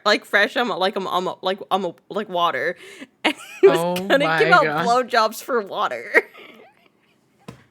And we were fucking dying. Like, the internet blew up like when that thing came out. Oh, that was a good documentary. But yeah, like Jared Leto, bitch is a creep. Yeah, and no one cares. I'm so happy that his newest movie, which was a Marvel movie, is doing so bad, because maybe this might finally kill his career. I don't get why he's so popular. I've never really got it. Either. Can someone who's a fan tell me? Because I really can't see it. I can't see. I don't get it.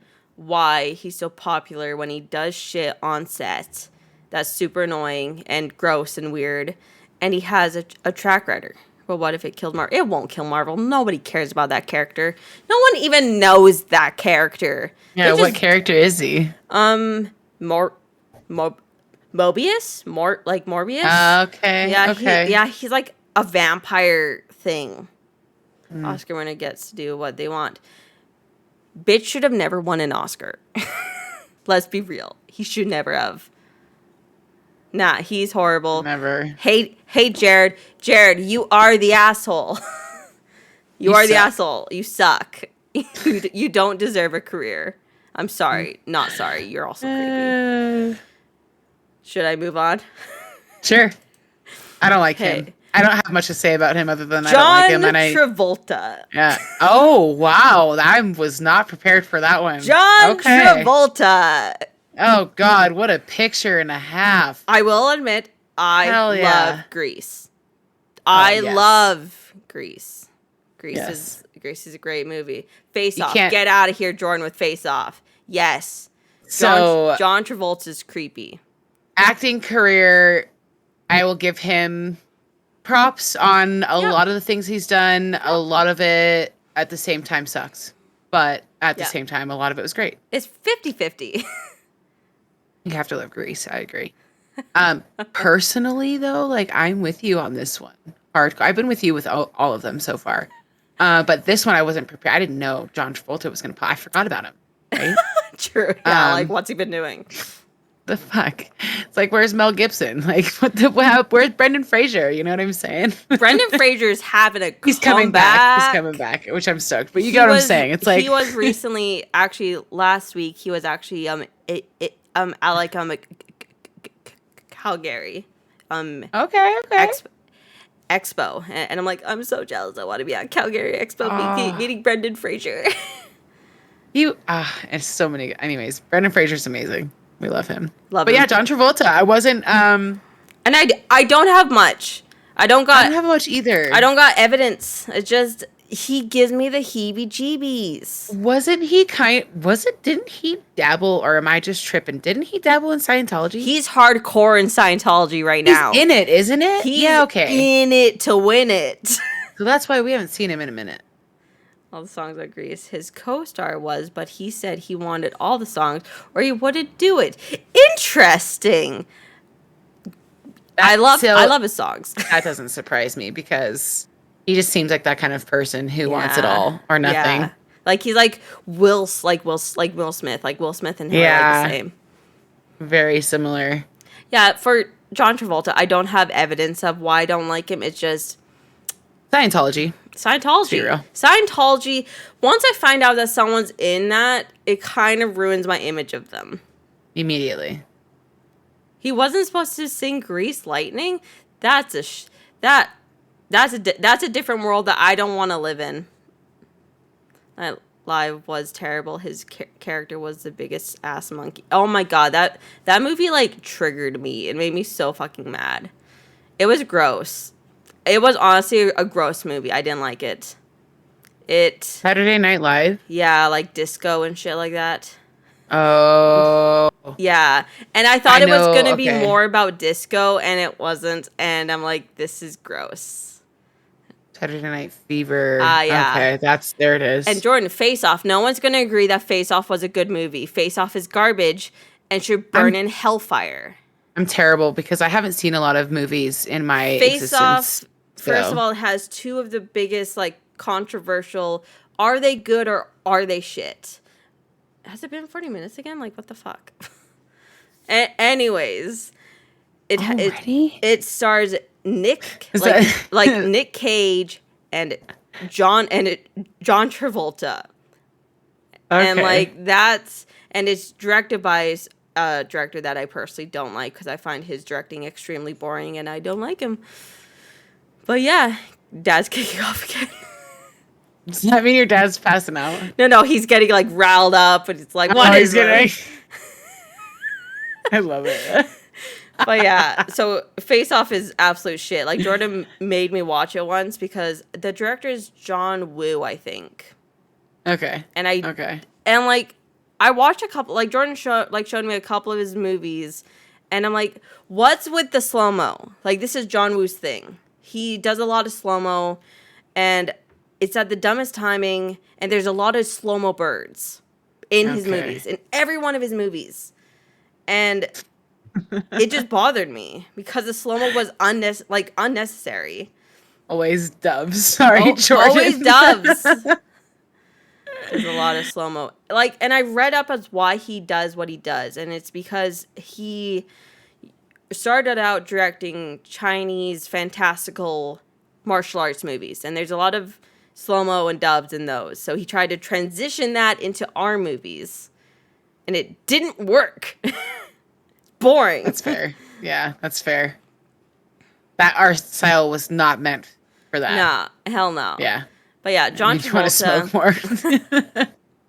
John Travolta, I don't have a lot of evidence. It's just I needed to just be like. I like that you put that out there because, like, he's definitely one that I've always been like, I don't like him, but like, Yeah. I've never really admitted it out.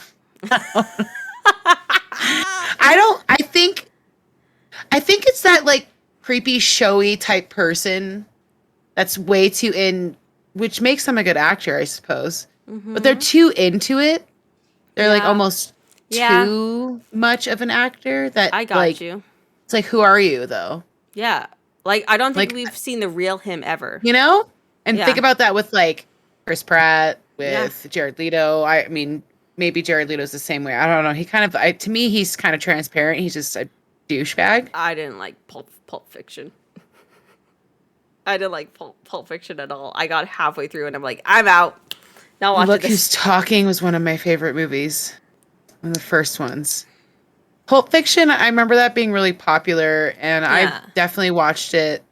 Quentin Tarantino makes some outrageous films, good and bad, Yeah. and however way you want to take it. Yeah. I think one of my favorite Quentin Tarantino movies, and the only reason I liked it was because I was prepared for it to be completely crazy. Thankfully, someone warned me. It was and I can't remember the name right now. It's like The 4 vampire rooms. No, it's like Okay. in a hotel room. It's in a hotel. And all these different characters come into one room, if I recall correctly. Michael's. Hold on, now I need to look. Wild Hogs. Wild Hogs was a good movie. Wild Hogs was a good John Travolta movie. Classic with the sprinkler. the Reservoir Dogs is a great movie too. Anyway, Quentin Tarantino is amazing. And he does the sprinkler. My dad and I would watch that 4 all the Rooms. time. 4 Rooms. Okay. 4 Rooms, 1995. I've 4 never Rooms. watched that one. Okay, that one, weird as heck. Great movie, but it's weird. So like, it's weird. One of Quentin his that I Tarantino. was shocked by, and I quite liked it, was, I don't know what it's called, but you think it's a normal movie until halfway through it's like, vampires! And I'm like, vampires! It was like, it's like this, like, people, they show up like at this biker bar, and then all of a sudden, like, the bikers are vampires, and I'm like, no one warned me about this! What is this? What is happening? It's called from dusk till dawn, and it Oh, was just okay. it was so, I don't know if I enjoyed it because it was a good movie, or I was just purely shocked that it was like vampire movie out of nowhere. You're like, left field? Anybody? Yeah, so good. Like, I feel like Quentin's movies can either be good or bad. There is no agree. in between. There is no, oh, that was okay. They're either good or bad. I'm usually left like this after I'm usually like,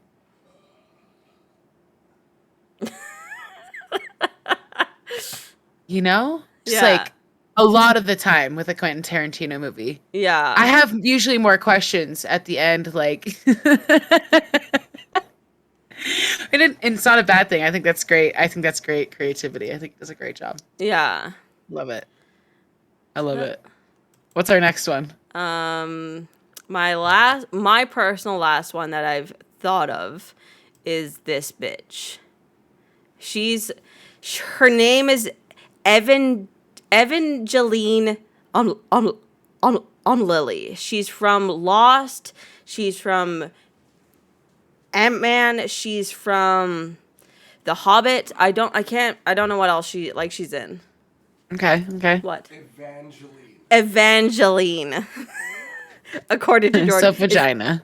Vagina Lily. That's her name.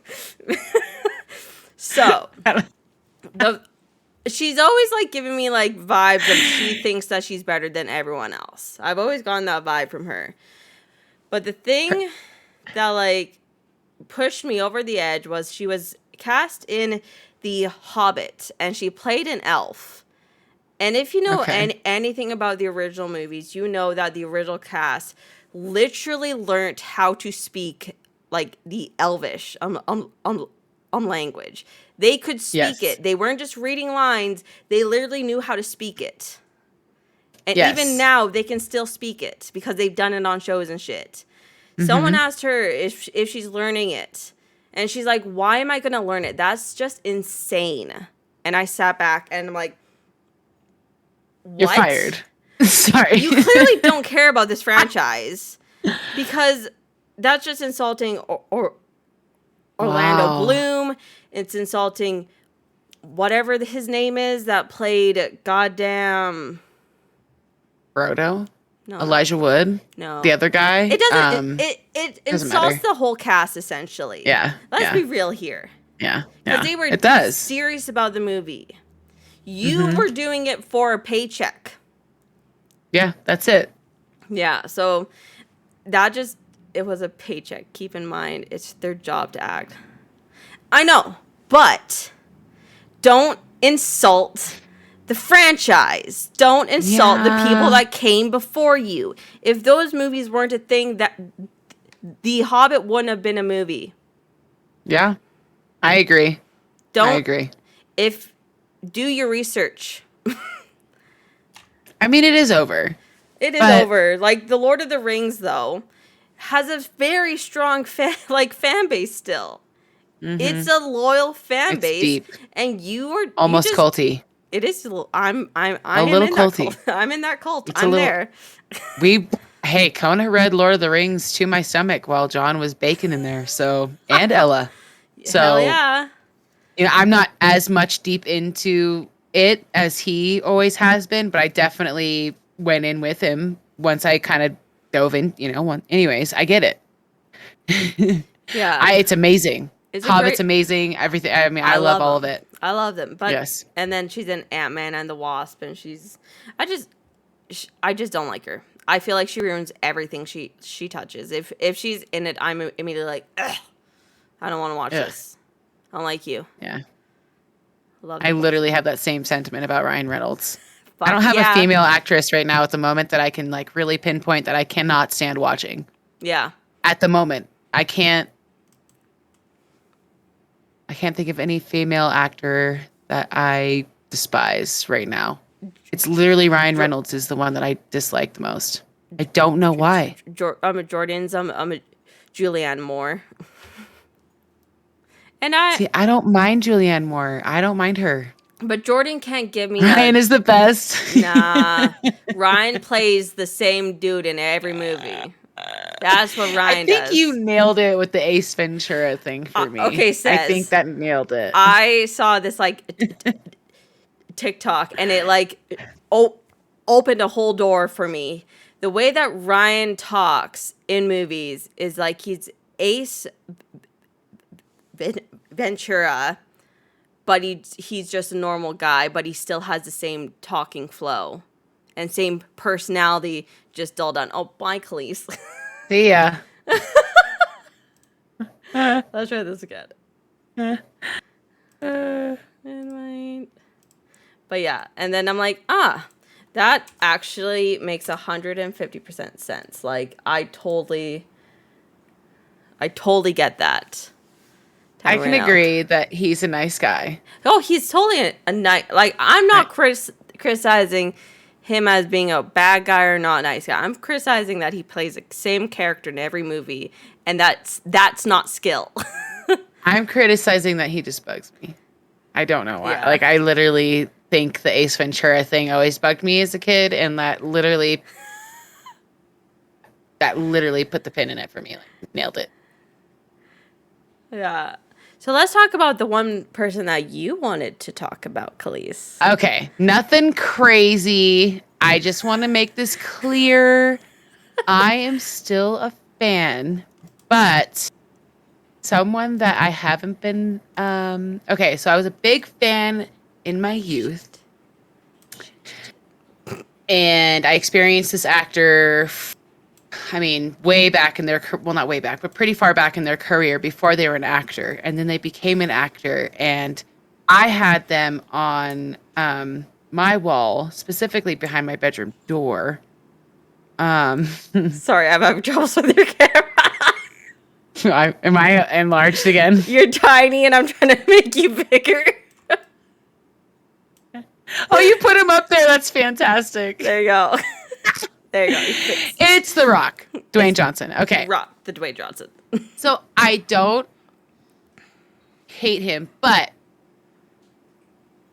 I have absolutely grown to dislike the fact that he is way too muscular for any role he could possibly have from this point forward. Like, I just think that he is a great actor. I think he is amazing, but his focus on literally being like pure muscle is just That's a big rock. He's literally trying to be a disgusting. rock.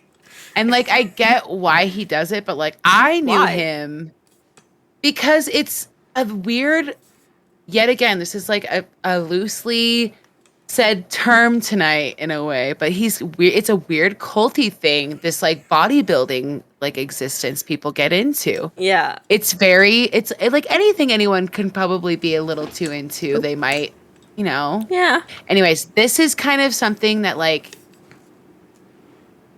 he's amazing. I have nothing against being healthy. I think he does a lot for his fans, and I think he's an all around pretty awesome person. But there's just something that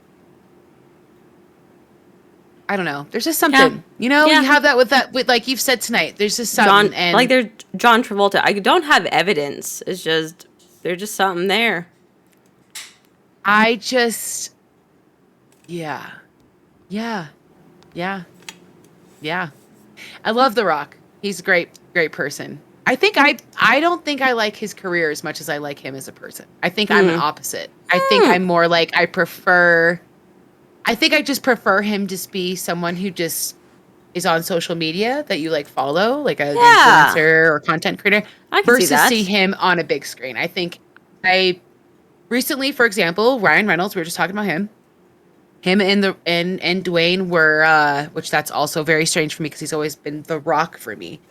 But DJ, you know, Dwayne Johnson, they were in that new movie, Netflix. Yes. What was it? Red something. something. Yeah. Okay. We watched it. Watched it. I think I fell asleep, unfortunately, halfway through, but I watched a good Red Notice. Thank you, Jordan. And it bothered me that his coat was literally it just bothers me he's too tight for his clothes. Yeah. Like he's just or too big. I see that. Bothers me. It bothers me. Sorry. I get it. I totally get it. Yeah. It makes just sense. don't like I just too big. I just stick back to WWE, man. Yeah. But I understand he can't maybe do that. But he could slim it, down and like but- look more like a normal human being. So That's why I'm like, I get why he does what he does because, yeah. it's part of his career and whatever. But I don't get know. it. Not too big. Not Too into big. it. Physically too big. It's literally, physically, just disgustingly too. Like, how could you not be? How could you? This motherfucker is 6'5". Okay, Really? he's tall, and he's huge. There's no way you could not be like, oh, I had no idea that wasn't Dwayne Johnson. Like walking, there's just no way. Like he's just huge. You know what I mean? Like okay, small town, tiny story, but there was a retired football player that owned a house in my neighborhood. And I'll tell you, the moment he walked into that market that I worked at, he was a fucking NFL player. Guaranteed. That guy, there's no way that guy doesn't play football. Yeah. You know what I'm saying? Yeah. It's kind of one of those, like, there's no way that's not The Rock walking in. You know what I mean? Yeah. Yeah, he can't hide. I don't know. It's just too much. Not that his height has anything to do with that. I just think he's bulked up so much that he's like, anyways. And the only reason I'm triggered on that is because he had like a social media like story with his daughter and he was like trying to be like discreet. He's wearing like a baseball cap and like sunglasses. Bitch, you are never he's going to be in discreet. A fucking like smoothie shack type, little store, whatever restaurant. And he's like pointing out that he's trying to be discreet and his daughter really wants this like thing or whatever. And I'm just like annoyed by that because I'm like, you can't be. You can't be You discreet. are who you are. You have to let it shine. I don't know. Nothing. This is what it is. That's just my opinion. Love him. I still love him. Yeah. That's my weird quirk as far as my gal dang celebrity. Yes. Oh Nice. my gosh. Yeah. So those are the celebrities that we wanted to, I don't know, like share our opinions on, because with Chris Pratt, like we were holding back like last stream quite a bit because we're like, we need to save our opinions for like a full-on stream because it's going to be long, and we were already pushing it pretty long last time. Yeah. So like we decided to hold off and kind of do like a celebrity vent sesh, I guess. Yeah. Get it off our chest. Talk some Yeah. shit about some celebrities. Not gonna hurt their feelings. Exactly. Well, it Like, might. nah, but- they're not gonna give a fuck about us. Like, they're too busy being rich. Shit myself if they watch this podcast. They It's like, comment, no "How dare way." you? I tried to learn like Elvish, but it was too hard." And you know what? If she said that, I would accept that. It's fair. I'm there. Newfound respect. Who are you calling myself since I'm your manager?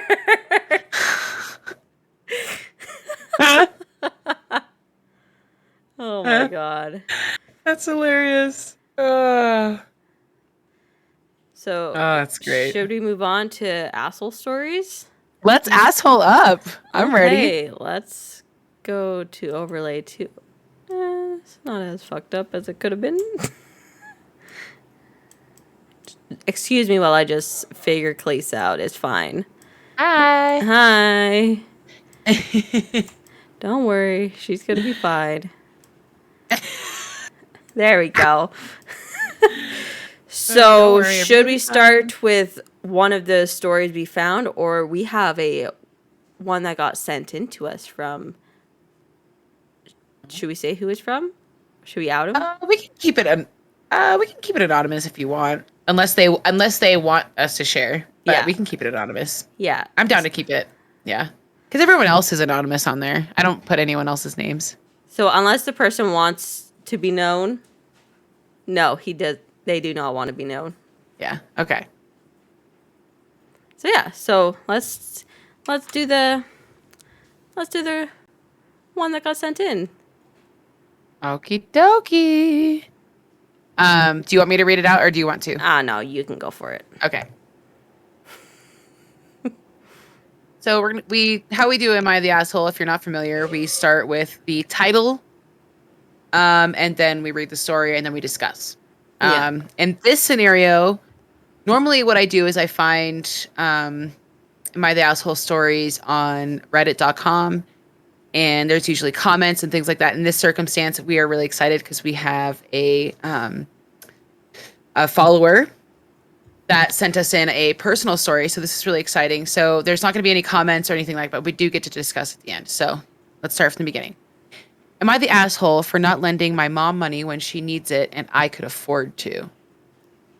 So my mom, I love her dearly, is a bit of a headache. Co-star. A little backstory. When I was born, my mom worked as a hairdresser. She made pretty good money. I do agree. Most hairdressers do make pretty good money. We lived up in but I will say that's kind of a talent though. Like I'm scared to cut hair personally. So I give hairdressers some like props there. We lived up in the Northwest Territories. My parents divorced when I was 4, forcing my mom to move back in with her parents in a whole other province. When I was 5, she actually opened her own salon and made quite a good bit of money. Now, for whatever reason, because I never asked, when I was 7, she closed her salon and went on welfare instead. Possibly because that's when my brother was born. That was 35 years ago. Now, I don't know what happened, but she chose to stay on welfare for those 35 years and still is. There was never a reason she couldn't go back to work, but over those years, she didn't take care of herself, and now with her health issues, she couldn't go back to work if she tried. A few years ago, I left the city and moved west for a new job. I do well enough with it. I'm not rich, but not complaining either. Since I had moved, my brother was still living with her and helping out with his job. But about 3 months ago, he moved out west as well. She's now all alone back home. Starting about a year ago, she started asking me and my sister for money. I had it and was able to help her out here and there. But now I'm trying to save both for my upcoming wedding and my future. I don't want to end up in her boat. A couple months ago, she asked, and I just had to say no. If I lent it to her, I'd be unable to save. It's come down to either helping her out or getting married. She asked again a few weeks ago, and again, I had to say no. My sister even commented to me that she has given her over $600 in the last 2 months and can't keep doing it. It was her decision to have no money her whole life and have zero plans for the future. So my question is, am I the asshole for not lending my mom, the woman who raised me alone and was always there when I needed her, the money to help with bills and groceries, etc., when I could afford it, even though in the end it would hurt me. Anyone in chat want to discuss first? Because I have quite a few opinions, I guess. Mm-hmm. But my main opinion is, you can't help your parent, in that fashion, as hard as it is to say no, by continuing to just give her money. I feel like she's becoming the asshole. It's not you. I don't think you're an asshole for cutting her off. I think you're creating healthy boundaries, because you do need to think of your future. You do need to think of how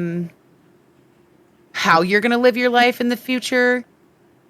I don't believe that any parent should make their child feel guilty for what they gave their child, no matter how hard they worked, how little they worked. It is not the child's fault or responsibility, no matter how old they are, in my opinion, to financially take care of their parent. Now, of course, with exceptions, let's say you have a good relationship with said parent, and you help out occasionally, you make an agreement of some sort, like maybe, I don't know how that would work out. That's something that would have to be a personal agreement. But in my opinion, I don't think, I'm also a new parent. So this is me. I have to think of my future with my kids. I would never want to make my kids feel guilty or make them feel like they are expected to take care of me when I've made poor decisions for my future. That's my opinion. No, you're not the asshole. Yeah, In my opinion. like every once in a while is probably fine, but like if it becomes like like as you said, if they ask for it every month on the dot, you're just encouraging that. And like as the crafty woodworker said, like they wouldn't want to see their mom go without food or not pay the bills. But that also depends on the relationship between child and parent. Also, like in one sense, should you put yourself in a bad place because they're in a bad place? Like, what if like the money that they're asking for puts you in a really bad place and then you can't afford to buy groceries or gas or whatever? So, okay, I'm gonna address chat real quick. So, crafty woodworker, I completely agree with you. I wouldn't want to see my mom go without food or their bills not being paid either. But there has to be a limit, right? Yeah. Of, is the welfare paying the bills? Is she taken care of in that way? What is the extra money for?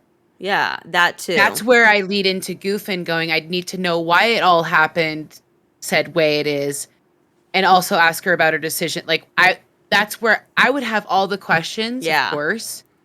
At the same time, I don't know. I just feel like if you're starting to see the red flags of it becoming an issue, you're making the right decision to put your boundaries up. Yeah. Because there's a limit, like if everything's, if the help, the government help is paying for the place to live, if it's paying for your food and your bills are paid and you are set in that way, you're needing extra for whatever, and that's fine. But is there a way, perhaps, you might be able to make some side cash or side hustle? But I don't know. You want to ask her why she was struggling and figure out a way to help, even if it's not financially. Yeah. Like, I would want to, I would definitely want to ask beyond finances, how can I help you find a way to get there? Absolutely. I wouldn't Yeah. be like, just put the hammer down like, no, I'm not helping you. Yeah, I I'm think just that there has to saying be a talk that happens, and there would have to be a conversation. Yeah. everyone has to be like honest about what's going on. I think Yeah. that's a big thing too. Like, there's like, if they're asking for who knows for what, like a phone bill, who knows, but like it has to be upfront and be like, why do you need this every month? Like, what's going on? Do they gamble? So my dad has a funny obsession. This sounds silly, but with Clash of Clans, and he'll sit there buying I'm sorry. stuff. I don't mean to laugh. I just wasn't expecting you to I know say it sounds Clash of silly. Clans. I know it sounds silly. I thought you were gonna say like racing horses or some other issue, but Clash of Clans. I wish I love was it. joking, okay? But legit, and he doesn't, like, that's what I'm saying. Could it be as something as simple as in-game currency, gambling, that maybe she doesn't want to be honest about? Like, I think first and foremost, mental health is the most important thing. You want to start there. Like, if that's the case, like, clearly you recognize something broke in her existence, that put her into welfare, whether it was an injury she's never talked about, mental health she's never addressed, bankruptcy. I don't know. I'm just coming up with like random things that might make sense. Like, there's a lot of things as a parent you shouldn't talk to your kid about, but if your kids are adults and you're asking for financial help, you need to be straight up with your kids. Mm-hmm. That's how I see it. And yeah, of course, there's always going to be a bigger background. I say, you're not the asshole in knowing your boundaries, but I would want to, if I were you, I would learn more about the circumstance and also communicate with your siblings, because clearly everyone's, helping out in a way. Figure out if whatever she's receiving from whatever government aid isn't, if that's paying all the bills, what is the extra technically for that she would need? That if everything's covered, what is it for? What's the extra for? And then like, hey, maybe, I don't know, maybe you come up with some plan that works out for you and your siblings that can help your mom out, because, retirement later, as far as where's she going to go when she's too old to live in that said place? I don't know. I don't know the plans, but there's a lot to it. You got to think about. It's a lot to it. But in general, I don't think you're the asshole for understanding your boundaries, especially financially. I think you're making the right decision, but I think if you were to go deeper into it, I would talk to your siblings and figure out what the heck is going on. Yeah. That's what I would do. I would get some shit, because yeah. That's what I would do before you just start, sending out a bunch of cash. Like, where's it going? What is she using it for? Yeah. You worked hard for that money. You should absolutely know where it's coming from, or where it's going. Excuse me. Personally, Yeah. that's how I feel. Same. And it's like, okay, so it's a phone bill. Are you going to pay her phone bill every month? You might as well just buy her phone service if that's the case. Honestly. Why does she need the cash? What is she using it for? That's where I would go. Start putting stuff in your name if you're going to be helping her out financially. And then like, that's if you do that. Not everyone is going to take care of their family member in that way. Straight up. Unfortunately, it's like a relationship situation. Kind of sucks, but it's true. So, yeah. Yeah. I know we've done a lot of talking tonight, Chelly. Yeah. So there it is. I'm gonna say, not an asshole. Yeah, I agree. Not the asshole. Not the asshole. Same. Not the asshole. Because also, like, in a sense, like, it's not, like, helping out families is, like, one thing, but, like, if it's an every month thing, this and that, it's not your responsibilities to fix what your mom has chosen to do your whole life. You know? You know what I mean? Like, as I said, like, 35 years, like, you could have gone back to work at some point, but now it's too late. Yeah. Why is that up to you to fix? Yeah, why yeah. Yeah. What was the cause of not going to work? So that's my big question, I guess. Maybe childcare, I don't know. I don't know. I don't know. Maybe, Maybe possibly. that was her way of being a stay-at-home mom. I have no idea. I guess. I don't know.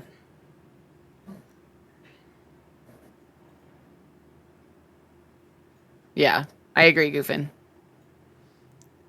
I agree. It's tricky because I have no problems if, like, a family member calls and asks, like, hey, I need blah blah blah. But of course the first thing I want to know is, like, why? What's going on?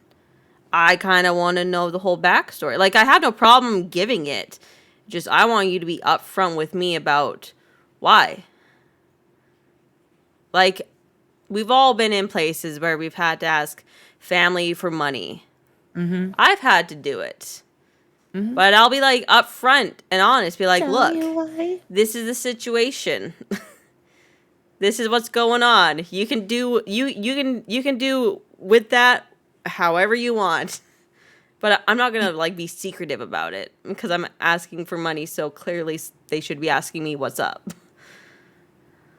I have never lent money without making sure there was some type of, like, contract or something written down or some type of verbal agreement or something that expressed I'd be paying it back in said time.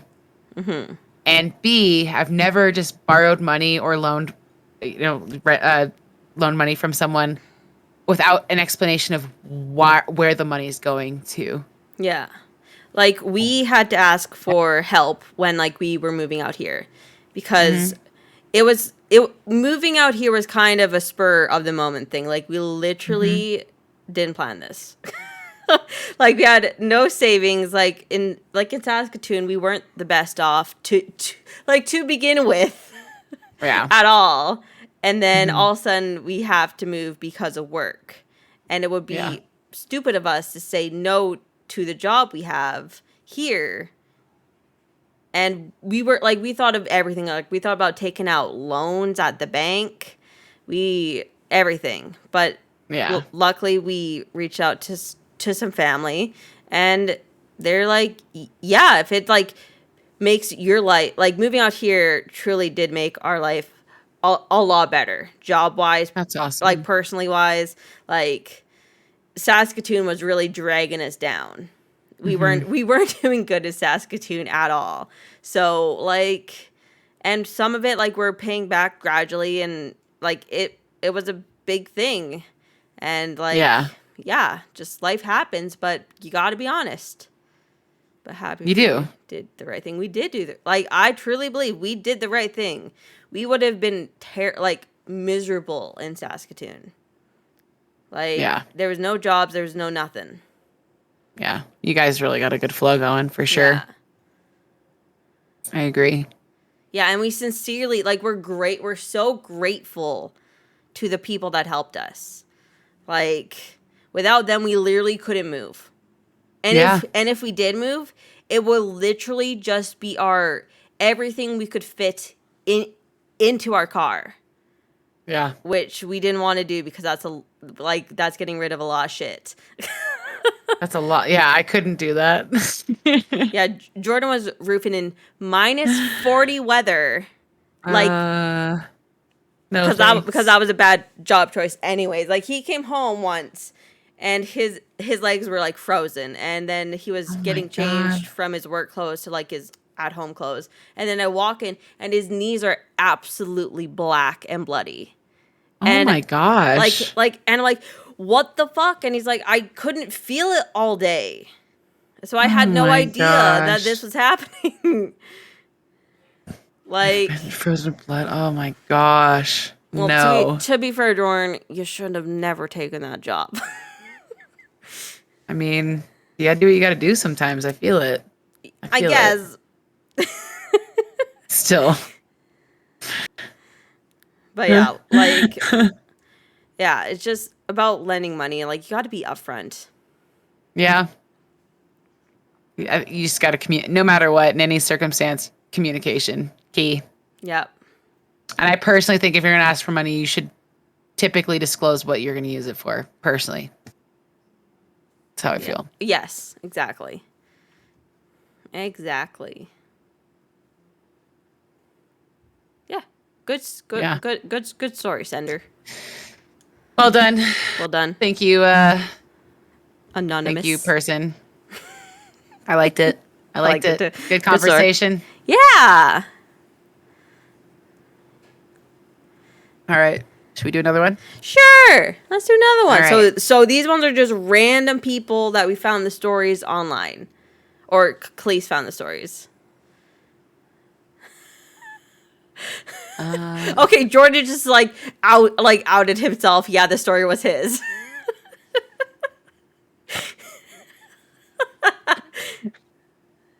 I don't know what you're talking about, Jordan. Oh, I don't know. Oh. All right. That was So, Jordan's story. Cuban's like, I did. And chances are, the crafty woodworker probably had no idea, so he didn't have to. You could just stay anonymous, and you didn't. Why did I not get that? Save it for a wedding. Blah, blah. I'm dying.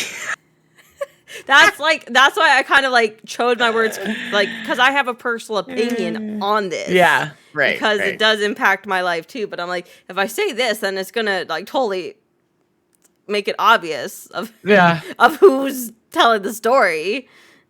But yeah.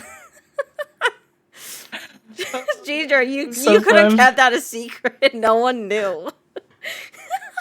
No, I like it. Hey. Yeah, that's fair. Safe space here. I like it. And you started off anonymous and then you felt comfortable expressing it. So I think there's something wrong with that. We started off anonymous, which is totally we all all we wanted. family. Exactly. We all family here. Hell you know? yeah. All right. Gigi, that was a great story. I loved it. I mean, I know it's real, but that was a great conversation piece because I could go way deeper into that, but in reverse roles with my older brother and my mom. So it's I relate the family antics and money and all that. It's a lot. So got you. I feel it. All right. I didn't write the important part, the title. So hold on, let me click the link. And this is why I put the links in here. Okay. Before we start, you have 10 minutes before you disappear again. Do you want to just restart Zoom? If you want to, yeah, that's because fine. It's going to take more than 10 minutes to read. Yeah, that's fine. Okay, just wanted to make sure. I wish I could figure out how to cancel the meeting easily. I have a clue.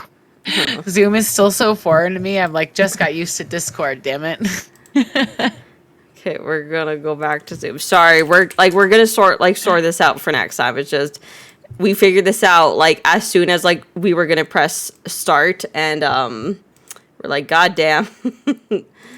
Yeah, suddenly it's you got 10 minutes. There you go, new link.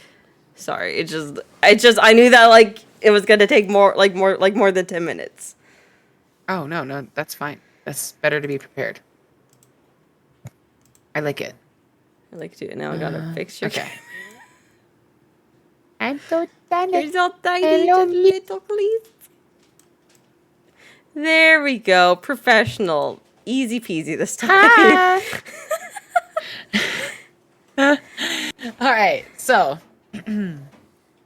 starting off, let me move this. Okay. Am I the asshole for refusing to make my husband apologize for what he said to my mom at the dinner table?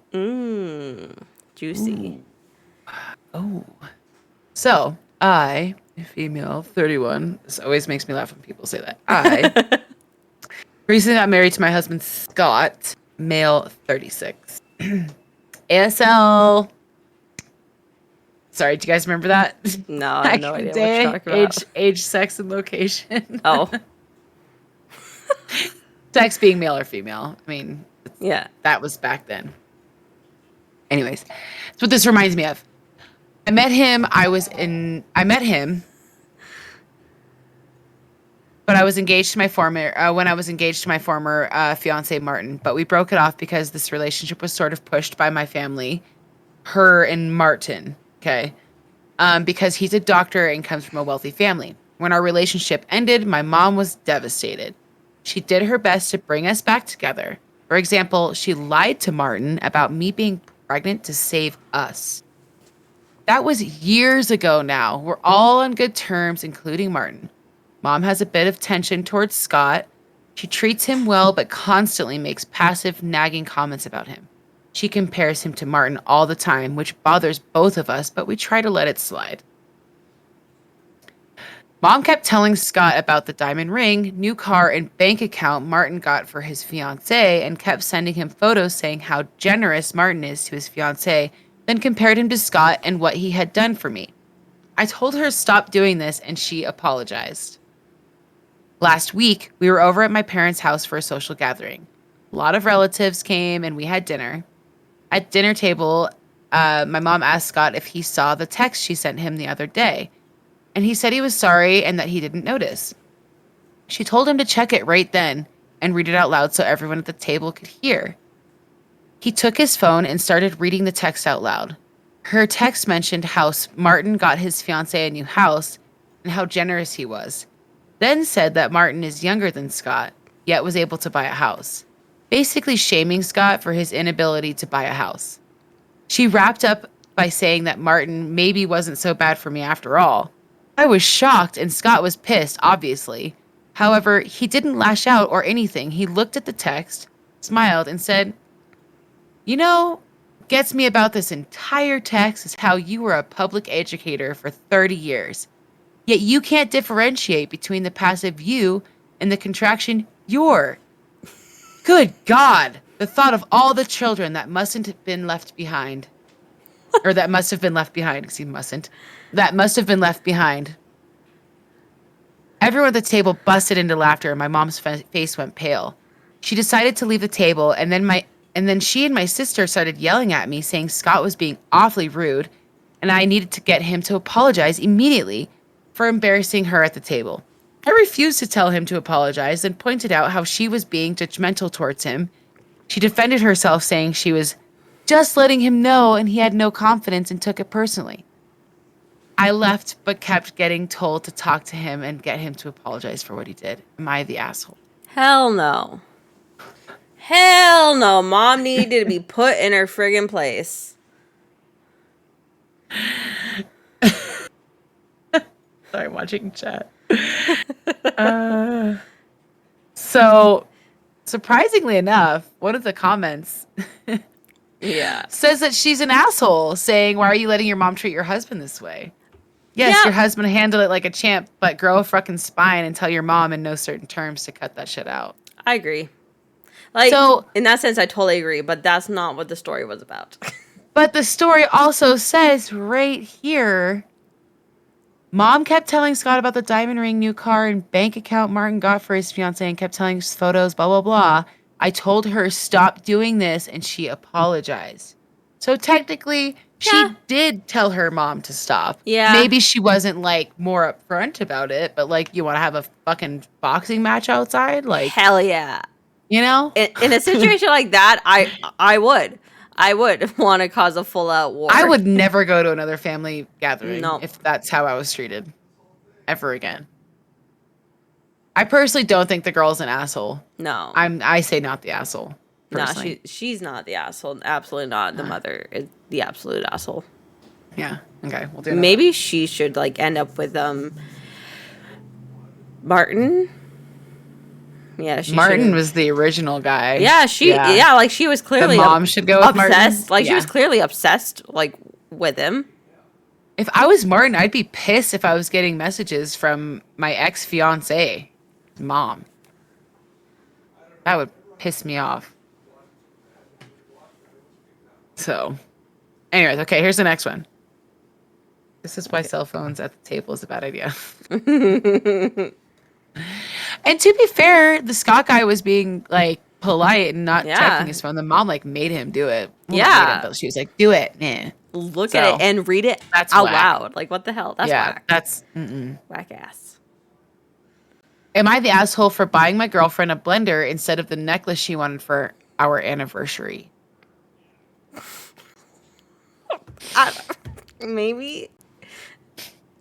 Like if it's like he bought it because it's like a smoothie diet thing, then yeah, you're an asshole. But let's see. Okay. Before I start, I'd like to say that my girlfriend and I are both women. We are lesbians. I say this to hopefully preempt the typical man comments. Sorry.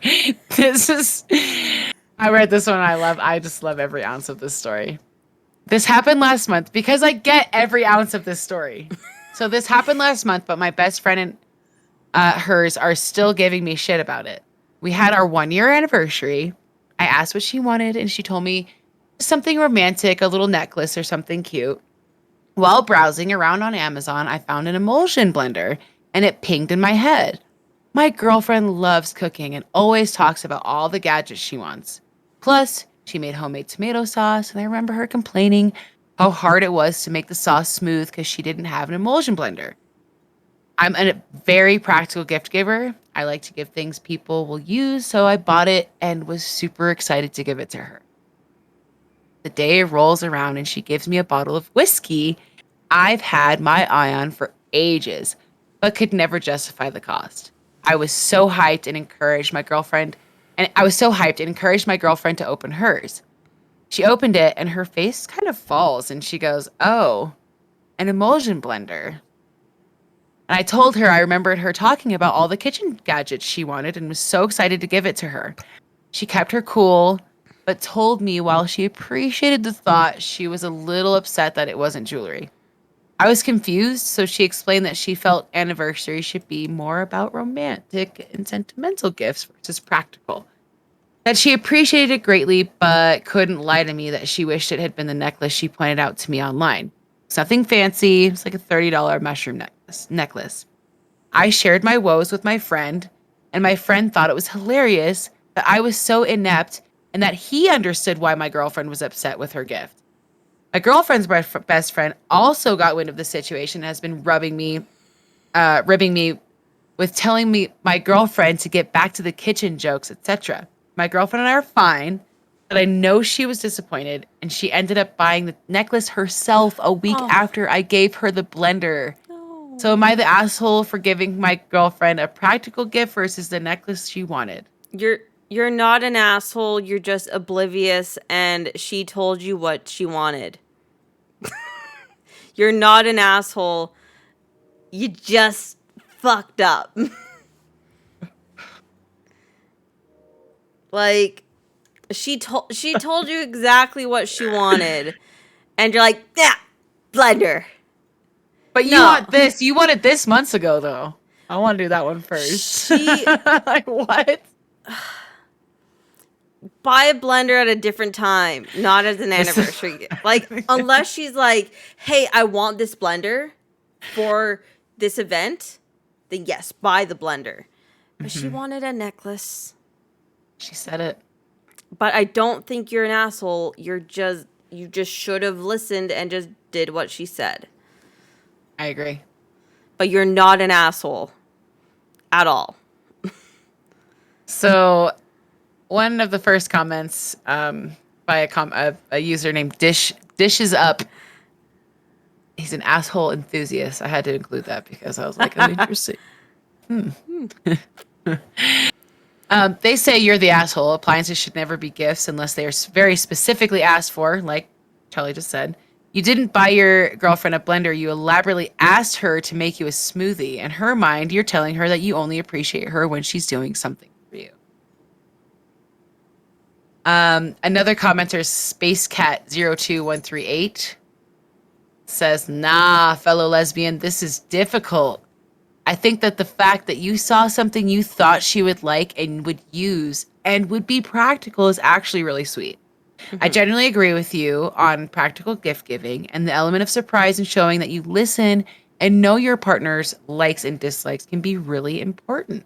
However, the fact that she pointed out a specific necklace online to you should have been a clue that she was expecting you to get her Yeah. that. Anything else could have been an additional surprise. Yeah. Given that she told you a specific item she wanted, it's hard to fault her for being a little let down when she opened the immersion blender. I'm going to say not the asshole because your gift was indeed thoughtful and practical, but her expectations and disappointment were not misplaced. Just a learning point to go forward from it. And next time, you can save the practical gifts for birthday or other holidays and go romantic for anniversaries if that's what she prefers. But I don't think you violated any untold social norm here. Yeah. I agree. Like, as an example, that, like, for my birthday, I told him I'm Jordan very specifically. I never, every other birthday, I never tell him what I want because I never know what I want, first of all. Same. So, like, just surprise me. I don't care. But this birthday, I'm like, I want you to get me this Ring Fit for my Switch. And I told him, I'm not joking because I know that, like, exercise things are, like, a taboo gift thing. But I'm like, the option here is you get me this gift or I'm just going to buy it. And I'm giving you an easy out. Just get me this gift. Yeah. That's what I want. And if my birthday rolled around and, like, if he pulled something out and it wasn't that, I'd be like, I gave you, like, an easy out. Like, just... Like, even if it was, like, a necklace and it was really fancy, I'd be disappointed with the necklace because I really just wanted that Ring Fit. Yeah. Personally. Like I would have loved it. The necklace would be really nice, but I would... That's just me, though, because it's like I would have been expecting that because... Because I've given no other hints to anything else. Yeah, exactly. Yeah. So... Not entirely asshole, just No. totally missing the point ball there. Yeah. Homie. I agree. Definitely not the asshole. All right, do another one. Should we go to 9:30? How's Sure. that feel? Yeah. Okay. Am I the asshole for telling my best friend her husband made a pass at me? Risky. I'm gonna say no. I agree. Yeah. Like, already. I mean, I don't know. I'm a 31-year-old. I mean, I do know, but Yeah. I'm a 31-year-old woman and I've been best friends with my friend who is 34 since I was 15. She's been married to her husband for 5 years, and I've never been his biggest fan. Something about him always seems off. Something about off people tonight. Yeah. But I never once brought it up or told her my feelings on the matter as I had no reason to suspect he wasn't above board, and sometimes you just don't like people. It doesn't make them a bad person, and I figured it was just that. Due to our connection through her, we do sometimes talk on social media. Not often, but he is on my friends list. 3 nights ago, he made a pass at me, sending some rather flirty messages and communicating about a picture I'd put up a few hours earlier of myself at the beach with a friend. I was naturally disgusted with this and asked him what the fuck he was doing and told him I was his wife's best friend. Then asked if he was drunk. He quickly tried to backtrack and cover his ass. She says arse. I love it. His arse, but it was very clear he'd been making a pass from what he'd written. He then begged me not to tell her, at which point I ignored him. I then screenshot all the messages, saving them. And the next day, first thing in the morning, I called up my friend and asked her to come see me where I laid it all out for her. I had wanted to tell her in person as it'd be easier to soften the blow rather than immediately sending all the screenshots to her with no easing into it. I expected her to be upset, but I was surprised when she got upset with me. She told me I must have let him in some way to make him think that kind of message was okay. that he'd never do something like this without being tempted first. I told her I'd never do that to anyone, last of all my best friend, and pointed out how clearly disgusted I was by what he'd written. I then told her I was worried because if he'd do this to her best friend, what was he doing with other women who didn't know her? She left angry with me and hasn't spoken to me since we met up that day. I've sent her a few messages since then, but haven't gotten a reply. I hope it's just misplaced anger and she needs time to come to terms with this. I don't know what else I was supposed to do. Surely sitting on this and not telling her would have been worse. The end. Is she the asshole, I guess? Hell no, she's not the asshole. She's a very good friend. Very good friend. Like, the asshole friend would have just either went along with it or not told her. Which she's right. If he's doing this with her best friend, who else is he doing this with? Huh? Mm-hmm. Like, in my opinion, and I think one of the comments here that I saved says something similar. In my opinion, the reason that the friend got so upset is because her gut is telling her her husband is shady. Yeah. And she's trying to defend him because she's in denial. Yeah, and she needs time, and chances are there's probably a real life like update where hopefully she like brings it up to him. Either he lies or doesn't lie or whatever. Mm-hmm. And she thinks that she's a bad friend, or they can just live their lives together in lies. Rowdy, dude. I couldn't imagine. If my friend... Oh, oof. Oof. The house would implode. Buck Godot, he's one of the commenters, says, yep, absolutely do the right thing. Give her space and be supportive. People tend to lash out at the abused party in cases like this, but it's a defense mechanism. It's upsetting, but not about you in this moment, I think is what they meant to say. Moment. I agree. Another person says, that reminds me of something I read here. A woman whose friend's boyfriend was sexting her told the friend, boyfriend convinced friend of the other person had made a pass. Friend got ostracized from their friend group by spreading rumors that she was a homewrecker. A couple of years later, ex-friend reaches out to said person and asks to meet up. Ex-friend apologizes for everything. She caught boyfriend cheating and then they broke up. He admitted he lied about the text and called ex-friend an idiot for believing him over him, and who'd been in her life since grade school. The writer said that she would only forgive her ex-friend if she admitted to the friend group that she had lied, which is legit. The ex-friend refused because she didn't need the extra embarrassment. The original writer told her not to contact her again and reached out to set the record straight. Literally 20 years of friendship down the drain because ex-friend was too deep in denial. So, some people just can't face reality. I do agree. Like, maybe she needed time to like process what was being told, and that was just her gut reaction. Yeah, absolutely. Absolutely. Absolutely. I don't know. But she's definitely not the asshole for telling her friend, obviously. I think she did everything correctly as her best friend. I think her friend has to deal with some shit that she can't help her friend with, unfortunately. I'll never forget, side story, I'll never forget having a friend, and we were a group of friends, and one of the four of us concerningly got into some nasty drugs. And I confronted my other two friends about it. Like, hey, have you guys noticed this is happening? Like, we should talk to her. We should still see if we can do something about this, you know? Mm-hmm. This is obviously not a boyfriend situation, but like sometimes when you're addicted to something, it's kind of a relationship with it, right? So I explained to them that we should confront her and let her know that we care. Not that we can make her stop, just let her know that if she needs anything, we're there. Mm-hmm. And both of them backed out, and I was the only one to talk to her about it. Really?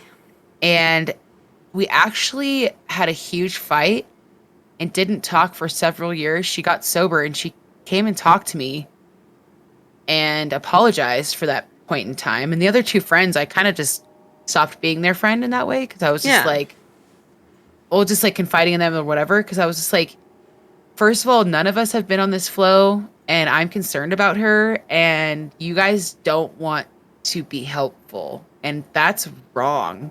Yeah. So anyway, so I ended up being the bad seed. Everyone else was still friends. I ended up being the one that was ousted from the group. So maybe they were all doing drugs. I don't know. I know for a fact. I actually know for a fact the other two weren't. But still, yeah. still.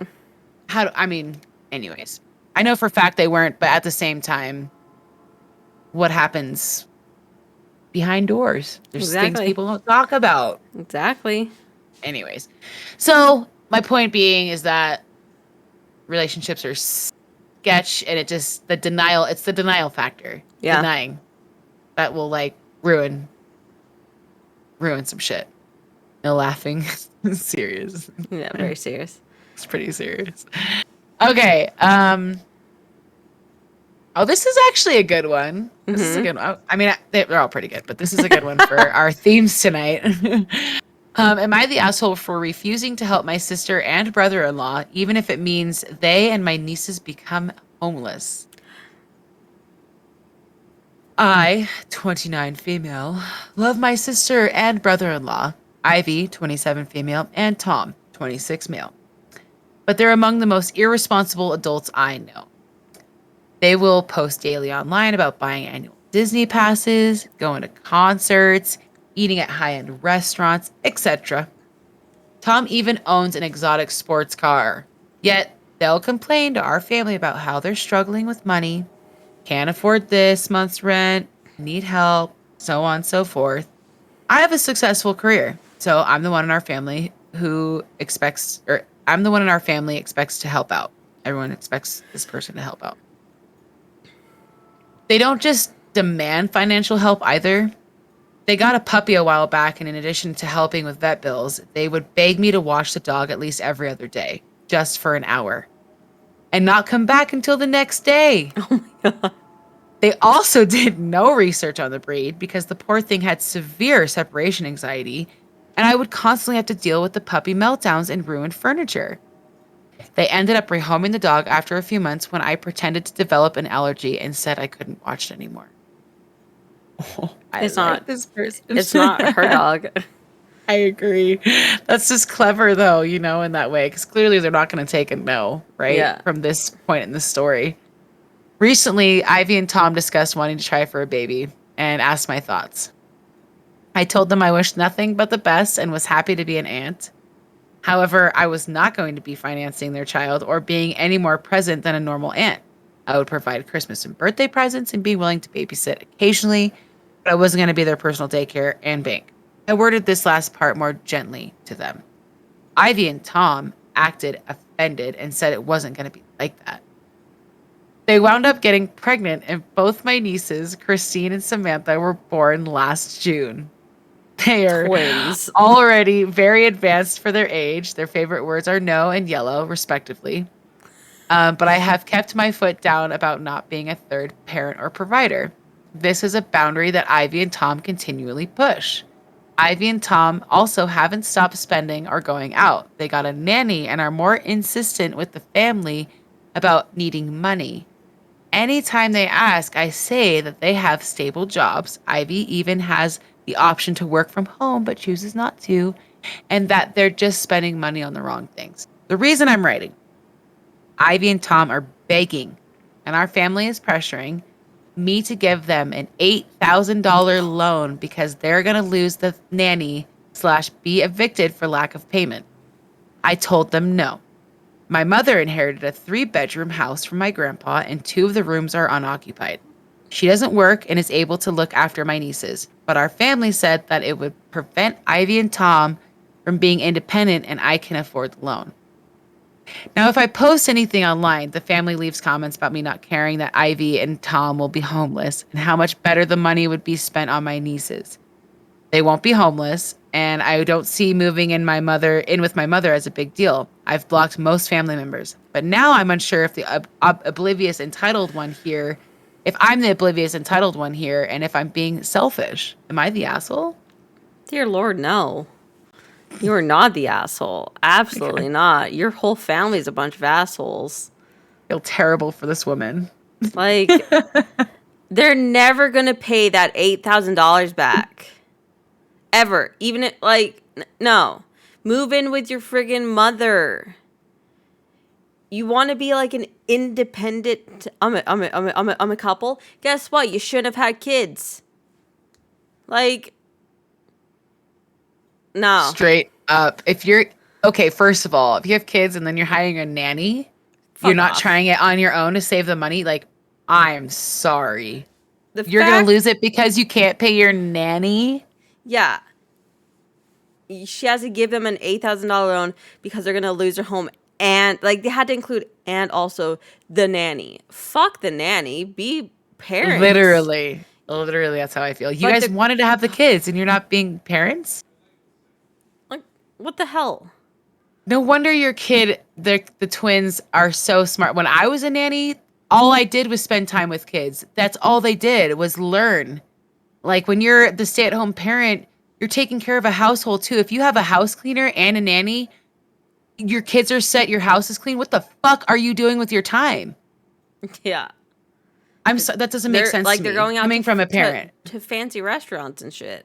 Exactly. Like what? Anyways, so this person's not the asshole. Nah.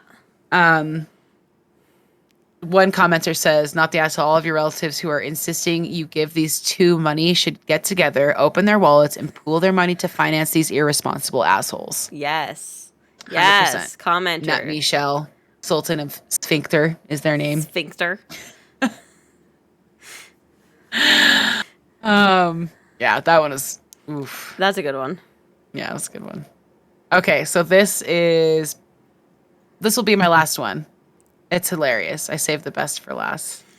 Am I the asshole for postponing my engagement because I'm fed up of my boyfriend not flushing after he takes a shit?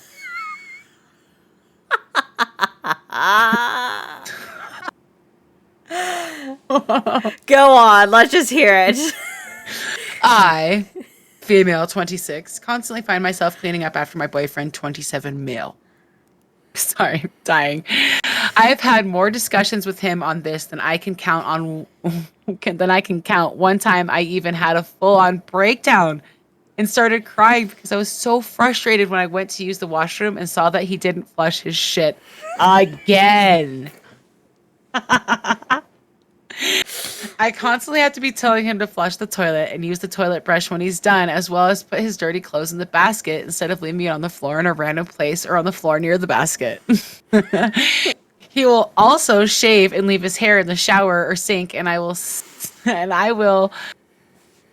there basically forever until I will stand there basically forever until or what?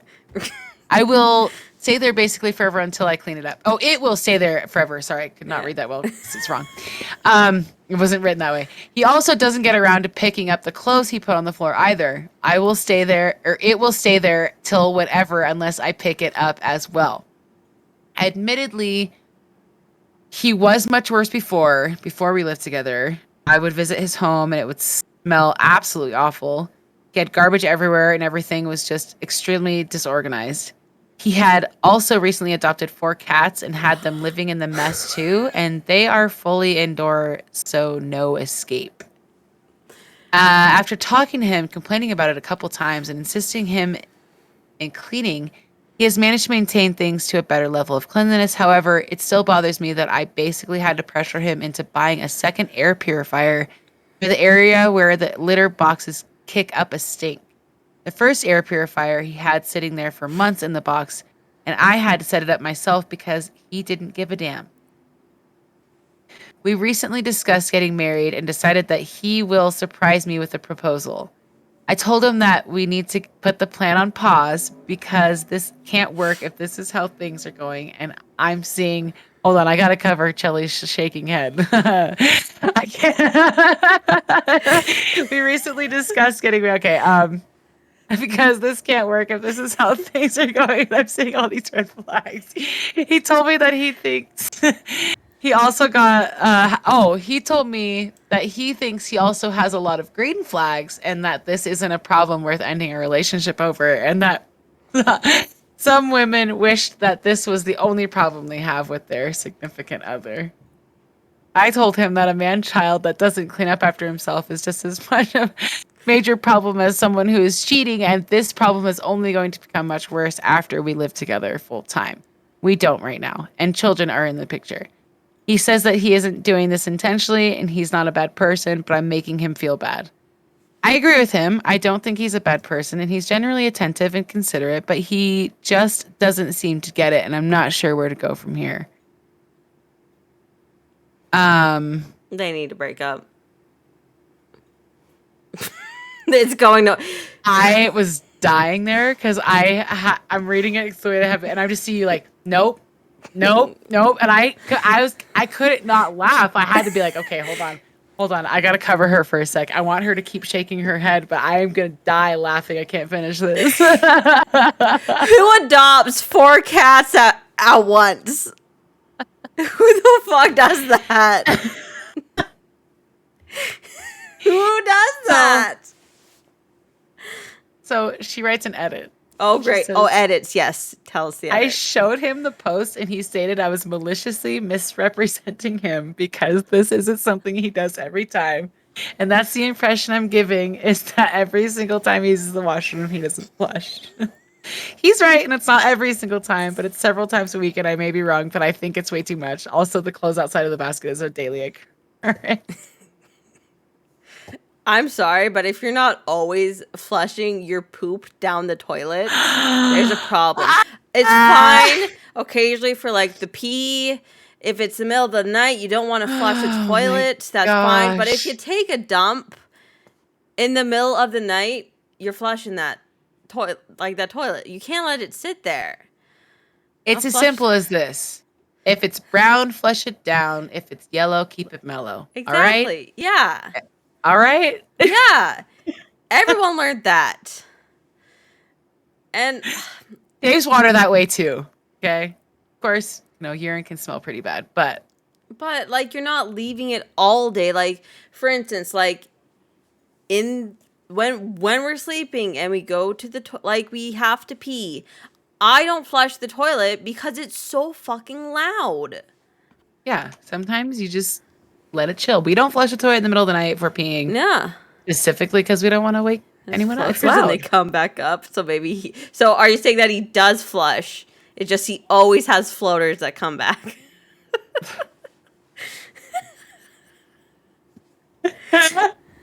I love it. Nah, you gotta break up with this guy. It's possible. I don't Maybe, know. but you gotta break up with this guy. No.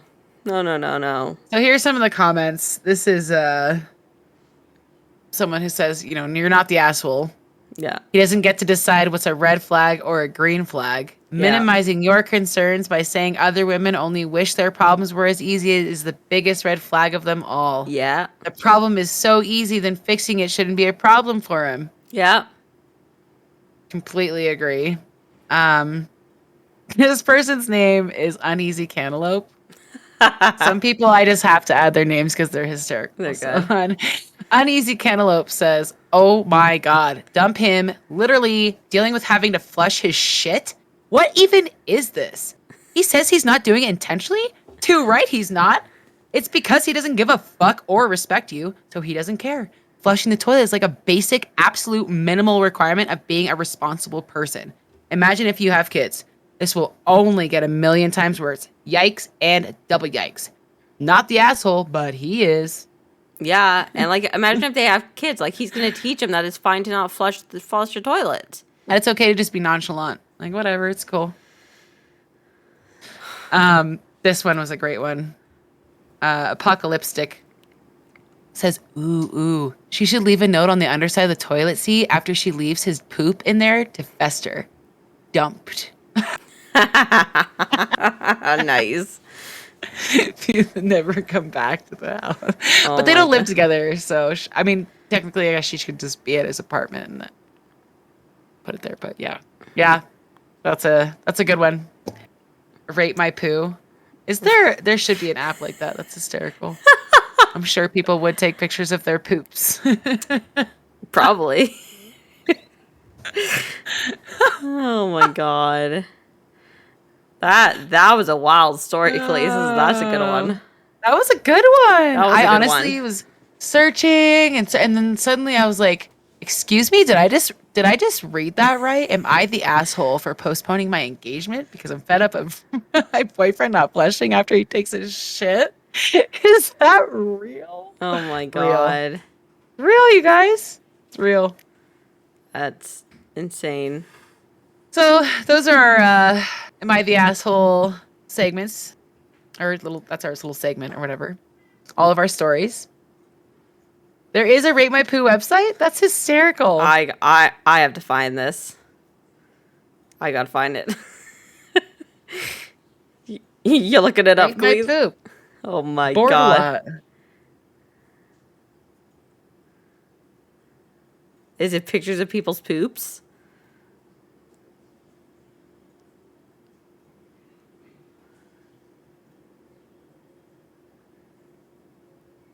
Caleese, what is it? Tell us. This is a website called Bored a Lot. Rate My Poop is exactly what you're expecting. This weird website has hundreds of images. So I think there's a website I have to click to go into it, but I'm scared, so I'm not going to click it right now. Yeah, don't click it, just in case. But it looks like it might exist, yes. Oh my god. From boredalot.com. So honestly, I could see that being a thing. Yeah. Sorry. I just on the Google it said Rate My Poo. I just saw a picture of Donald Trump, so I was like, why is he involved with that? You know why. I don't want to rate his poop. I don't want to look at his poop. We got a special guest. He is a poop. We got a special guest. Hi, Patrick. Hey, bud. What's up, little man? Buddy, Patrick. Hey, little Patrick. Little boy.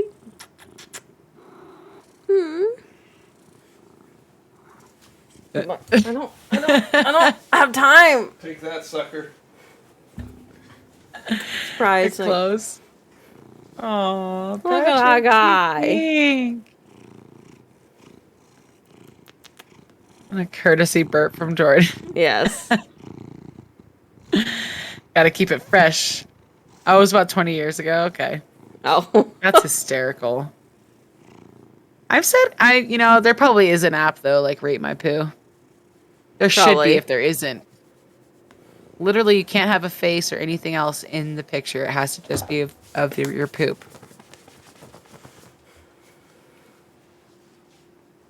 You have bad lag. Oh, that's okay, because you're probably watching Yeah. on the phone. Chelly would win Rate My Poo.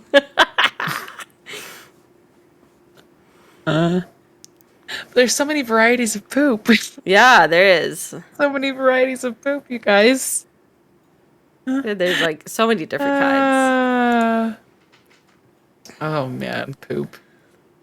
So, yeah, that was our night, you guys. A little bit of a bummer action with the Zoom, but I think we made it work okay. Yeah, and then like for next stream, we'll try and make them Discord work, because I saw that some of you were asking like why we're not using Discord like chat, because the camera won't hook up to it for some reason. So like we It can will try not pop up. We can try it after this is done, and then if not, Facebook, Messenger has like a kind of chat like this, and we can try that out too. Okay, yeah, that's an option. Because you're gonna. I've never tried that on my computer, any so second. That's fine. I can just disappear and just stay talking. We'll just end. We can end the podcast here in a minute, anyways. Yeah, for sure. Well, before I disappear, I just want to say thank you guys for being here, and we appreciate you hanging out for our WAWTA Wednesdays. Yes. Next week, I guess I'll announce the movie for next week. Yeah. We kind of already discussed it a little bit earlier. I figure I'm just going to stick with it if you're down. We're going to probably go with Memoirs of a Geisha if you're down. And that's on Netflix, right? It is on Netflix. Have to make sure I it's not just don't on know- American Netflix. Oh, bye, guys. Exactly. And there I go. See ya. I was gonna say I don't know if there because there's gonna be discrepancies. I think so. If it's not on there, I'll pick a different movie. So just For let me sure. know. But since we were kind of mentioning it, it's been a while since I've watched it. I'd love to rewatch it and discuss it because I've read the book as well. So I don't know Okay. how into it you are, but anyways, it's a great I have movie. not read the book. And a great book. It's called Memoirs of a Geisha. Mm-hmm. Memoirs of a Geisha. Beautiful movie. Great movie. Thank you, Crafty Woodworker, for coming in. Yeah, it's way Yes, past thank that time. you. Thanks you guys for being here. That was awesome. Yeah, rest well, Dad. Like Dadden says. Yes, rest well. Oh, cool, Goofy. And if you have Netflix, you should watch the movie too before Wednesday next week. It came out in the early 2000s. I want to say like 2002 or something like that. Yeah, yeah, 2005 it looks like. Ooh. Nice. It's an older movie. And Yeah. I just figure we're not always going to be doing new movies because it's kind of hard for us to like find that equal path, I feel like, with our streaming services. So, Yeah. I don't know. We can always change it too, but for now, I feel like this would be a good movie to discuss. I always have a lot of questions, or not questions, but just thoughts about this. Kind of like how you guys felt with Passengers in a way. Just, Yeah. you know. But then again, it's not a new one for you. It's just been a while. So I don't know if that's something you're not into. I can always do something that you haven't seen either as well. But I just, because we happen to be talking about this, so I just kind of want to, Yeah. I don't know. I liked the idea of it, but yeah. So Yeah. Sounds good. to me. anyways, that'll be it for now. And if anything changes, we'll let y'all know probably through the Twitter or through our personal pages, but probably through the WAWTA Twitter. Yeah. Yeah. Who should we rate somebody? Is there anyone on there? Sure. I have no idea who's live right now.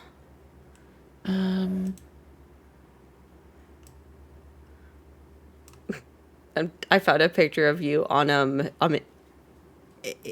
Instagram, so I'm trying to make it so it's your face where your camera was. There you go. There you go. It's perfect. Hysterical. No, like no one's ever gonna know.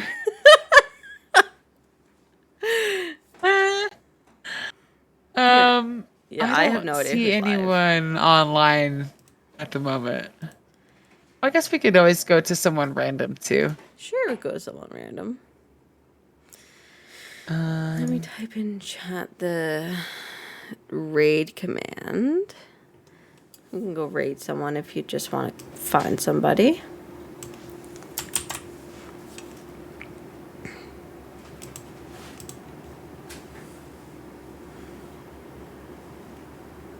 Why I decided to do that because I don't know. Okay, wait, who are you? The just chatting category is intimidating as fuck. I have somebody. She's playing. Okay, I'm a Dead by Daylight. So Beautiful. That's way better than what I was looking at here. And she's ready. I'm raising money for St. Jude's Oh, beautiful. Hospital. Great. Sure. Let me just raid channel Kira. Doop doop. Okay, there you go. There you go. It's starting the raid. Hey, good But job, yeah. Chelly. Thank you. Well, I hope that everyone has a wonderful evening. And we'll be back with more of the WAWTA podcast on Wednesday next week. And of course, you'll see us streaming around throughout the week. Definitely. And yeah, that's about it. Hope you all have a wonderful evening and happy rest of the week. Woohoo! Bye, everyone. Thanks Bye. for being here. Yeah.